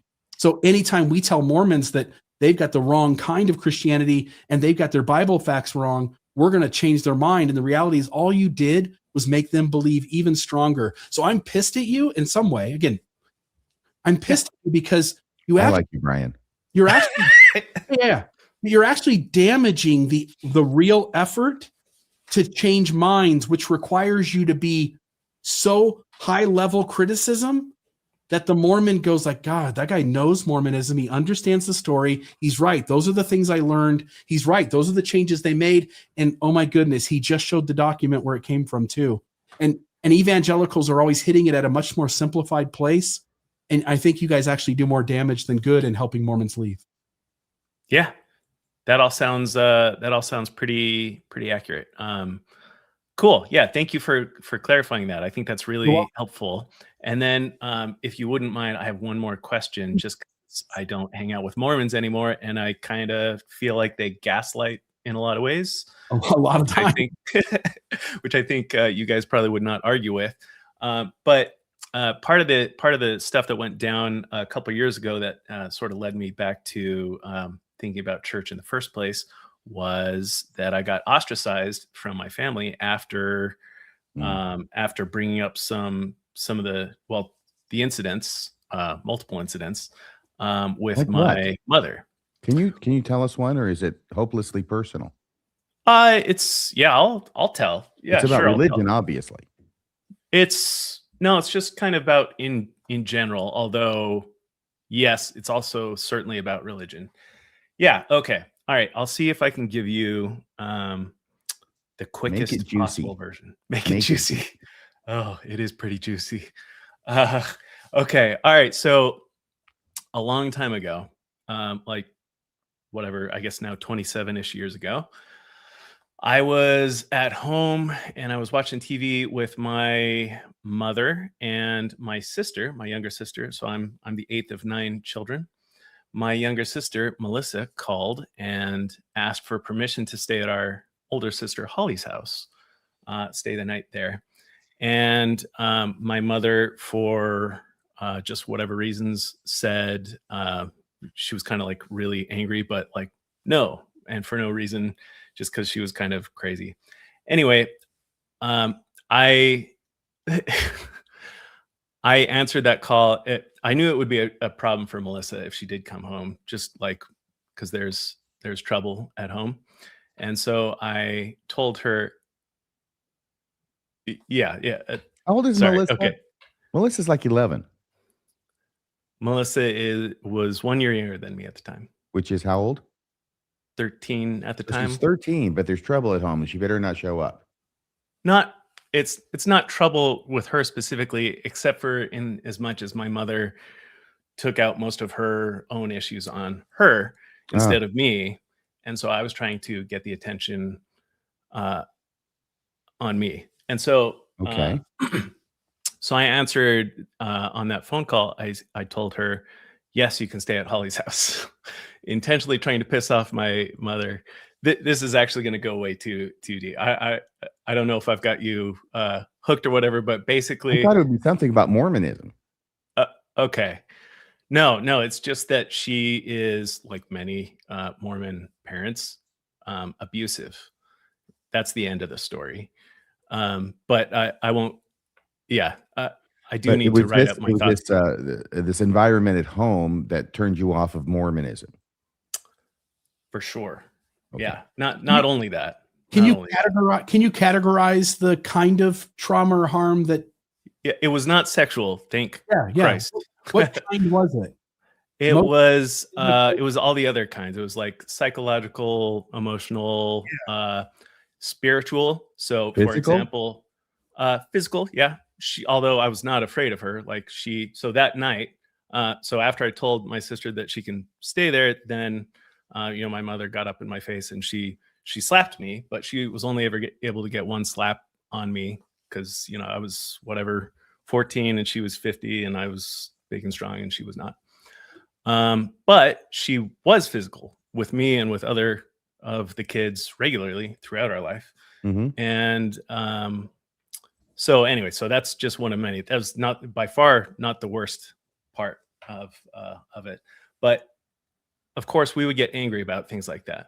So if we ever were angry with her for, as I told her that night, that I told her she was a bad mother, that's probably about the time she slapped me.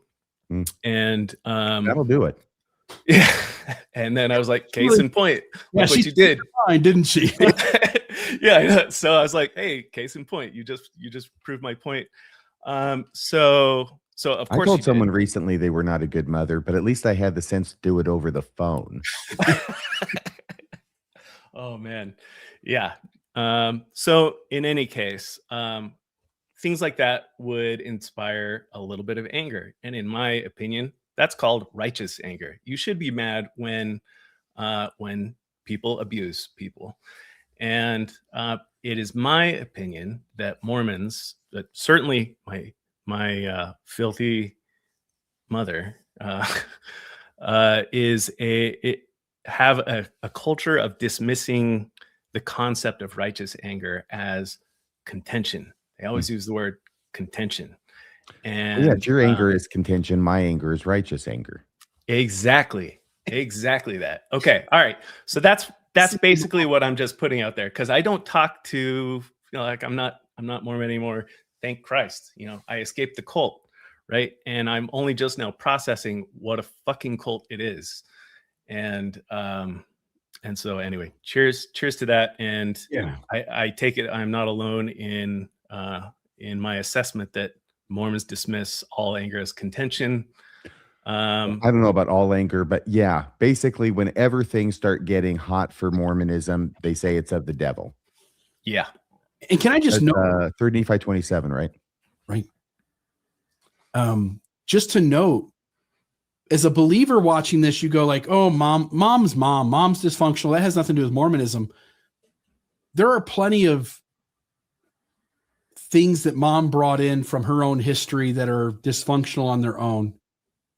But Mormonism has a culture of patriarchy, of stewardship, of obedience, of children and how they should follow a parent's lead. And there are so many teachings in Mormonism that a dysfunctional parent who doesn't have the tools or resources to show up in a healthy way is enabled and given lots of safe spaces to perpetuate that abuse even further. Enabled. Yes. They take everybody. Okay. This is my biggest gripe with Mormonism. Maybe, I don't know. There's a lot to gripe about, but, yeah. Thank you, You're not Scab. supposed to read that. Sorry about that.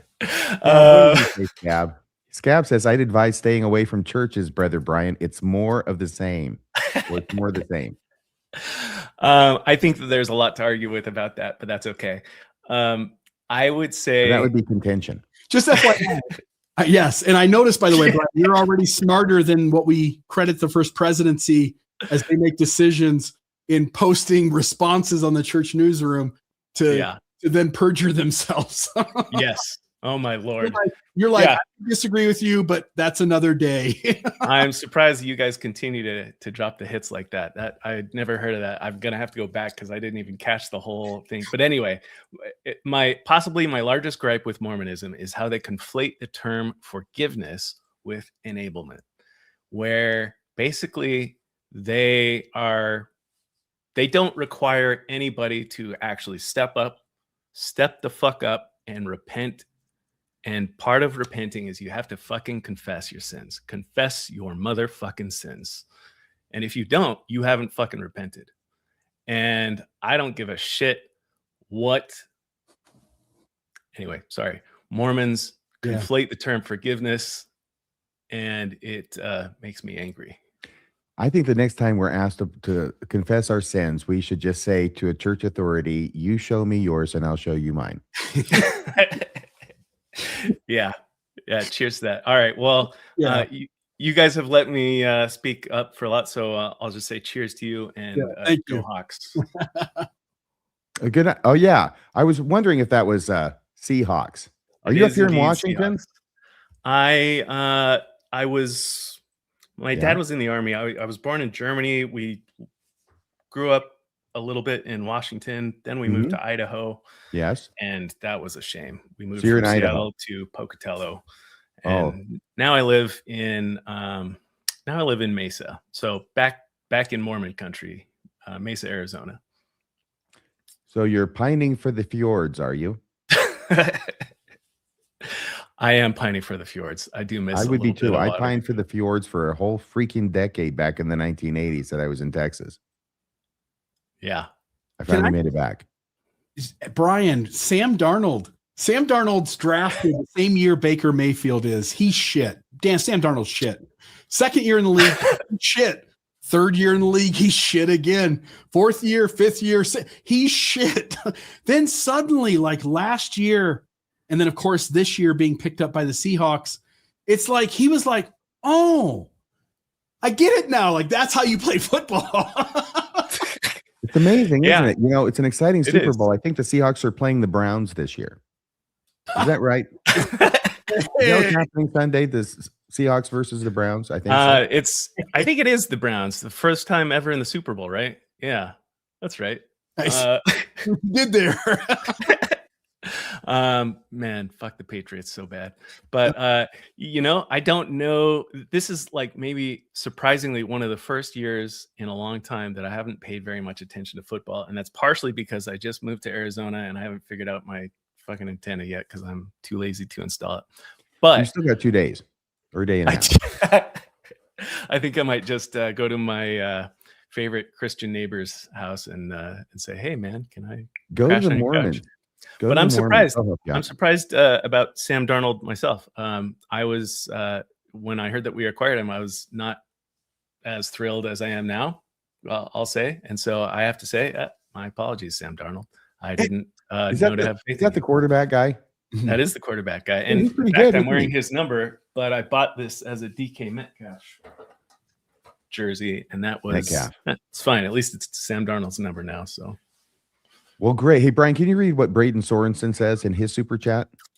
Yes. I think the brethren tell these lies because they know they can't let loose how the holy sausage is made. They have to keep it secret. Sacred. Yes. By the way, thank you, Braden Sorensen. Also, little known fact is that, you know, the John Johnson farm, it actually wasn't known as the Johnson farm until after Joseph had moved in. That's how it got its name. Nice. Okay. A lot of usage over there. A lot of sausage being made. By the way, just to your opponent this week, it is not fair. It's fucking not fair. Tom Brady has 17 years of being the best quarterback in NFL fucking history. And then the Patriots are like, let's rebuild. And then like a year and a half later or whatever it is from them truly moving on from Brady and that whole scheme. Now they've got Drake May. And I think 3 years after Brady, they're like, yeah, we're back in the fucking Super Bowl. Yeah. I mean, well, that's the difference between the Browns and the Patriots, isn't it?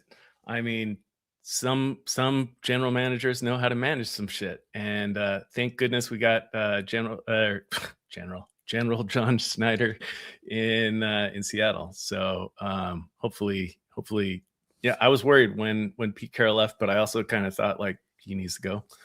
Hey, for the record, I sent the Browns to the Super Bowl this morning. Hey. All right. I have a feeling that you may be the next prophet of the church. That's terrible. I'll tell you even a worse euphemism for that after the show, Bill. Have a great day, Brian. Hi, Brian. If I told it on the show, we get canceled. CBS would cancel us in a heartbeat. By the way, do you remember the other night when I said they're canceling Easter? It was on Monday. Because Rebecca's bringing this thing up. Oh, they're canceling Easter because there's this conflict between General Conference this year on April 6th and Easter. And she sent it, and I said, Bill? They're canceling Easter in favor of Mormonism. I know. Can you imagine? Yeah, we're Christian. Look, Palm Sunday this and Holy Week that. But when Easter falls on General Conference, fuck Easter and fuck Christ. We're having our General Conference. We're not moving our General Conference one weekend before or after. God forbid. Color the fucking eggs tomorrow. This tells you what the church really, really thinks about Jesus as opposed to itself, as opposed to the puffery. But what I think what I was saying was that Rebecca was talking about the conflict, right? Oh, canceling Easter, right? And I heard, you know why they're canceling? You heard they're canceling Easter, and I had to say it again. I think do you know why they're canceling Easter this year, Rebecca? And she said, why? I said because they found the body. And there was at least one person who didn't like that in the live chat who registered discontent, but then later on said, Well, I guess it's not so bad because I heard the joke about they're canceling Christmas because Joseph confessed. So I thought I hadn't heard that one. That's pretty good too. But they found the body. That is historically, I don't know if it's true, but legendarily, this is the joke that got the Smothers Brothers Variety Hour yanked off the air. They got in a lot of trouble. Easter joke. They got in a lot of trouble for that one. You can make fun of a lot of things. Don't make fun of Jesus. No, and this is what, 69 or 70 or something like that. That's the story. I can't vouch for the truth of it though. Yeah. It's a good story, and it's a pretty good joke. I reached out to the Cleveland Browns front office like a year ago and said, I actually got to talk to one of the head guys, and I said, be honest with me. Is there any chance that my team is going to go to the Super Bowl in my lifetime? And he asked me if I was a smoker. Yeah. All right. There's enough of that. Okay. I'm going to put not that. That's not the I'm right. hoping we're done. I think we should talk about Fanny Alger some more. Well, let's not. That didn't go as planned. I got to the one. Some more Fanny Alger. I think people are loving that. I got to the one quote, and I'm like, I think I might have misread that a little bit this morning, and that would have changed everything. I think not really. Did that happen? A little bit, yes. That's my gosh. I hate when that happens, especially when it's live. And Trevor's going now. We've got 5 hours of Fanny Alger. And the realizing mid-thought process along the way that, yeah, this is actually going to be way more rational than the argument I'm making, that I probably should have just skipped the poisoning. Yeah, it ended up with, but you know what? We ended up getting to records being erased. We ended up getting to evangelical criticisms of Mormonism, and Joseph Smith poisoning a little girl. And having conversations of moms abusing children. Like that guy just said pretty much on live on a live YouTube channel that his mom sucked. So he kind of said that. Well, yeah. Yeah. I think all of our parents suck to some extent. They all have some trauma that they bring in, but religion does give everybody a safe space to make abuse worse. And so I know believers are out there and they'll say like, hey, it's just mom. Mom was different. But the reality is that often religious systems or the cultures we grow up in create spaces that actually enable us to do the things that that a healthy society would have taught us to sort of weed out and move away from. But we don't ever do that. And so Mormonism. Wait. Oh, I'm so sorry. Yeah, you're good. You're okay. Okay, so Haley Cram is talking about what about the Mormon name mediation that's going on today with John DeLynn down there in SLC? Talk about that for a moment. What do you want to say about that? So I'll leave it to you to tell the audience what's happening and what you think about it. Apparently, John DeLynn is in mediation with the church about how much of their name he can use in his title of Mormon Stories, which he's used for 20 years and the church hasn't for 10. That's kind of what we're talking about. So I don't know what's going to happen. He already, before mediation, changed the color of the logo from blue, which I guess was too Mormon-y. It was Mormon blue. You get a crayon, one of those big old Crayola boxes. You ever get one of those when you're a kid? It's got like 64 in there. Not just the 8 crayons, but 64. If you get it big enough, you'll find one that's called Mormon blue. And that was the blue that John DeLynn was using for his logo. And that was the problem. Okay. So he changed that from blue, Mormon blue, to RFM orange. And he did that a few weeks ago, I think. Then he went in there today, talk about what's up. And I don't think we know yet. Have you checked on his Facebook page? Are there any updates, Bill? My phone is turned off during the show. I haven't checked Facebook. I'm waiting on bated breath. I'm on the edge of my seat. Because you waiting on that? Hang on. I'll look at that. Yeah, this affects us as well. Maybe. If they deal with John DeLynn, then on some level, one would expect that sooner or later they're going to move on to other entities that use that word. I will say, I think it's strange. I think it's strange that they picked the biggest guy on the block to mess with first. Well, I don't know, but we will see. they'll get Mormon out of Radio Free Mormon. I'll have to pry that out of my dead cold fingers. Yeah. And I'm not giving it up. Yeah. It is Not weird. voluntarily. There is this argument, right? Like the folks on the other side have positioned an argument where the church has clearly out loud in multiple recorded instances and its members across the world defended the position that it has abandoned the word Mormon and that calling a member of the Church of Jesus Christ of Latter-day Saints a Mormon is equivalent to the N-word. And that they have multiple top leaders, including the prophet of the church, saying that that word isn't appropriate to use. It's a victory for Satan.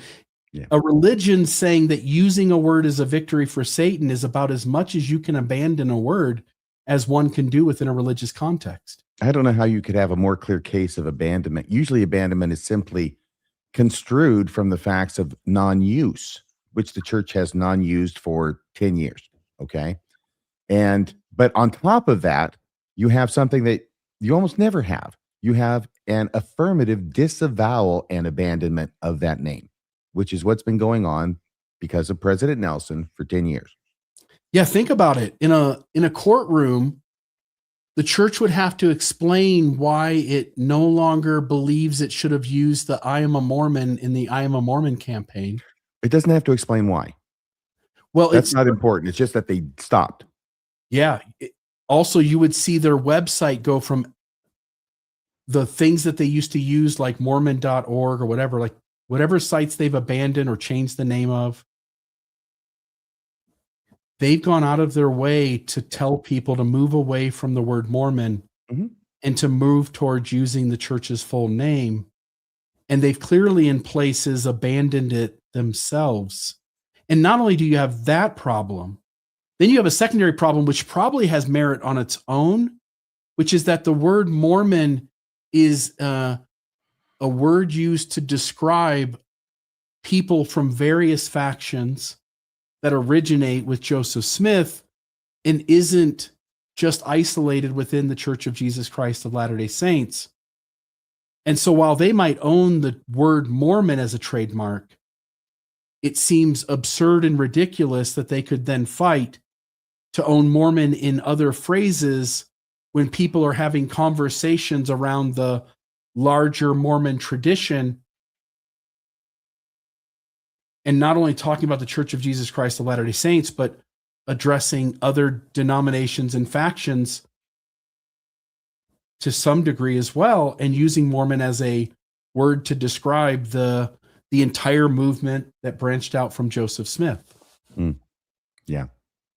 No, I don't think the church has any legal footing to claim that or to prevent anybody else from using it as part of their name or title. And all it takes is somebody to win against that, to make that argument and have the court go, you're right. That term means lots of things, and you've showed sufficient evidence that the church has conveyed to its entire membership that it has abandoned the word. Mm-hmm. And you chose to fight against I've been using it for 10 years, and you've been using it for 15. It's not something that we just started. John's been using it for 20, for crying out loud. Yeah. And there hasn't been any kind of motion against us or you or John to not use it. And that's another element of the abandonment. Yeah. Another thing that goes into this is that some years ago, let's say 8 years ago, the church reached out to me and said, we have no problem with you using the word Mormon, but would you please put a disclaimer at the bottom of your website that tells the audience that you're not the Mormon church? Yes. And what did I say? I don't remember. What did you say? I said, say fuck you. Well, okay. And you did it. But you did it. You did. You went ahead and added it. I added it. Much to my disgruntlement, but it's there. It's carefully worded, but yes. It's like a dictionary. It's so long. Nobody's ever going to read it. No, and it's at the bottom. You're right. Yeah. It affects nothing. But I did it. And in that moment, they acknowledged, like, you continue using that. We're not bothering you, but just separate us from you. So we did that. There are so many things that play into this. By the way, another little thing that adds into this, there are numerous entities that have trademarks that have the word Mormon in their name. So the church will have to sort of explain why it thinks this is a violation versus that is not. What entities are you thinking? Oh, let's see if I can go to the trademark office really quick. This might be interesting. Trademark search. Online trademark search. Search our trademark database. Okay, I'm going to put this up on the screen. And we'll all see this in real time. And if I'm wrong, then I guess I'll eat crow. Trademark. We're looking for something with a trademark name that has Mormon in it that is not owned by the church. Mormon jewelry. Secret Mormon. Mormon Mafia. Real Mormon. I think Mormon Mafia is owned by the church. Mormon Savings. Mormon Tea. Mormon Christian. Mormon Battalion. Can I say that one again? Because I thought that was pretty funny. I think Mormon Mafia is owned by the church. Okay, it probably is. Jack Mormon definitely owned by the church. Mormon Tea, 100% owned by the church. By the way, just notice in Mormonish, wait a second. What's going on with that? So here's ours. Again, this is up in the air right now. What's going on? But I'll just notice there's no way the church owns all of these. Mormon whiskey, the church owns. Pure Air Water Food LLC, Limited East Street Gallery, Intellectual Reserve there, Mormon Messages. Well, wait a second. If ours is up there and ours has not been approved, right? No, there's a bigger story there. But because of pending litigation with other entities, I'm going to choose to remain silent in this moment. But I'll just note that that's more complex than you think. So I've explained it to you, but it's not what you just said. So please talk to me after this. Is there anything on this thing that shows which ones have been approved and actually trademarked? These are all approved. See, here's yours here. But see there? It's been approved? Yeah, you have to see there. I can see the name. Oh, let me make this bigger. I can't see anything else other than the name, Radio Free Mormon. Love that name. Yeah, let me see if I can Mormon Match. Let's do this. Control Mormon F. whiskey. Gotta get me some of that Mormon whiskey. Smooth. So there. Abandoned, dead. Radio Free Mormon is dead. Yeah, I think we've talked about this, but We okay. can start a Paul McCartney rumor. So if I think I've been clear, but if you don't think I've been clear, let's talk. But I'll just note there are tons of, let me reduce the zoom in again. There are So if it's green, it's live. There are tons of entities here. But they're only green if they're live. All these red ones are not live. So Jack Mormon is live. Here, right here. Yep, Jack Mormon, East Street Gallery. Okay. Mormon Discussions. That's us. And I don't know why that should also. Mormon whiskey is live. Pending. I think these are good pieces of evidence for the case. Mormon Handcart. That's owned by the church. That's owned by the church. That's owned by the church. Mormon Battalion. That's owned by the church. You're right. By the way, I didn't notice that before. Is Mormon jewelry owned by the church?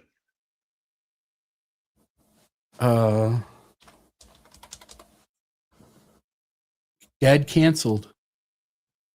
It was canceled. Okay. So in this page, there's one that is not owned by the church that has the word Mormon in it.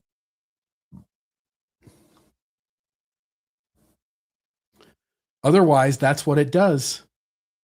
It seeks out, it makes every one of these folks abandon their trademark. Book of Mormon Stories. It loved to capture that, didn't it? Just so a little search could maybe find a few of those instead of the other guy. Mormon Women for Ethical Government. Mormon Women for Ethical Government. So the church allowed them to get through. That's a mistake, by the way. Because if you allow other people to go forward unchallenged, then that also is evidence of abandonment. Yeah, that you don't have a claim on phrases that include the word. You just own the word itself. Yeah, you have to puppy guard your trademark name. Otherwise, you can be deemed to have abandoned it. I'll just note, I have to imagine the church bullied every one of these people. And I don't mean bully as in make a threat against them. I just mean the entity has hundreds and hundreds of billions of dollars. The the understanding of how a trademark works, whether you can trademark a phrase when you only have the word trademarked, whether when you abandon such a word, do you still have a right to it? It's pretty clear from the legal standing that a lot of people highly doubt that it would survive that argument, but it's got billions and billions of dollars to throw at the problem. And so when people get a letter from the church, look at this. It's the Book of Mormon musical. Yeah, abandon. Yep. They allowed the church to do their, or allowed the performance company to do their play. They allowed the South Park creators to brand it this way, but not to actually have a branding on it. But yeah, they do let some people through. There were 2 that I noticed that they let through. And I'm really sorry. I didn't see the dead and canceled on these, so I assume there was a lot more. But like you say, just having 2 of them shows the church is not across the board protective of that trademark. It allows or thinks that others have a right to include that word in their brand. And presuming that some of these that are read were moved on by the church, those would be the ones cited to for their position, and the others, the green ones, would be cited to for our position. Yeah. Well, okay. Well, we've gone long. Anything else you want to say about the John DeLynn stuff? We'll wait and find out what it is he has to say. Hopefully he will be standing tall. I'm sure he will be. Yeah, that would be the hope. And again, they picked the biggest guy. Somebody's got to stand up and say like, hey, this is a really poor argument. Let's see what happens if this goes to the end. So it'll be interesting to see what happens in that meeting. Mm-hmm. Okay. Well, we'll find out maybe this weekend. All right. Like and subscribe, everybody. RFM, any final thoughts from you? I'm just so glad to have been here, and thank you everybody for joining us. You know, it's always nice to be at the end of the week and be able to sit back and talk about things that are of interest, at least to us and hopefully you, and just have some fun and have some of you call in and talk. Really sorry about those first 2 people. There was Nathaniel and another guy who had been here and waited for a while and then left, and I'm sorry about that. And I don't think you came back. I didn't see you come back, but I know Nathan at least is, I think he's on Eastern time. If he's in, is it Nashville that he's from? Somewhere back east. So it's a lot later there than here, is all I'm saying. Maybe he decided to go to sleep. Maybe. Okay, everybody. So thanks so much for watching. Have a great weekend. Oh, by the way, tomorrow I'm recording with Colby. It should be premiering tomorrow night, Radio Free Mormon at 7. We're going to do chapter 12 of the Light on Truth letter. We're finally going to get it done. The original title was when Mormon prophets shit the bed. And then I thought that's probably too graphic for RFM. So the second title was when Mormon prophets screw the pooch. And then I was having trouble coming up with a PG-13 thumbnail for that title. So finally, the final title is When Mormon Prophets Get It Wrong. That's what it's going to be. And we'll talk about that in some wonderful detail and share with you the incredibly intelligent and persuasive arguments that Austin Fife makes in that regard. Give Brother Joseph a break. Yes. So thanks everybody for watching. We'll see you Saturday night for RFM and Monday at 6:00 p.m. for the Mormon Newscast and Wednesday at 6:00 p.m. for Mormonism Live. I think I got it. Okay. So everybody, I've got it. You get it. And we'll see you next time. Good night.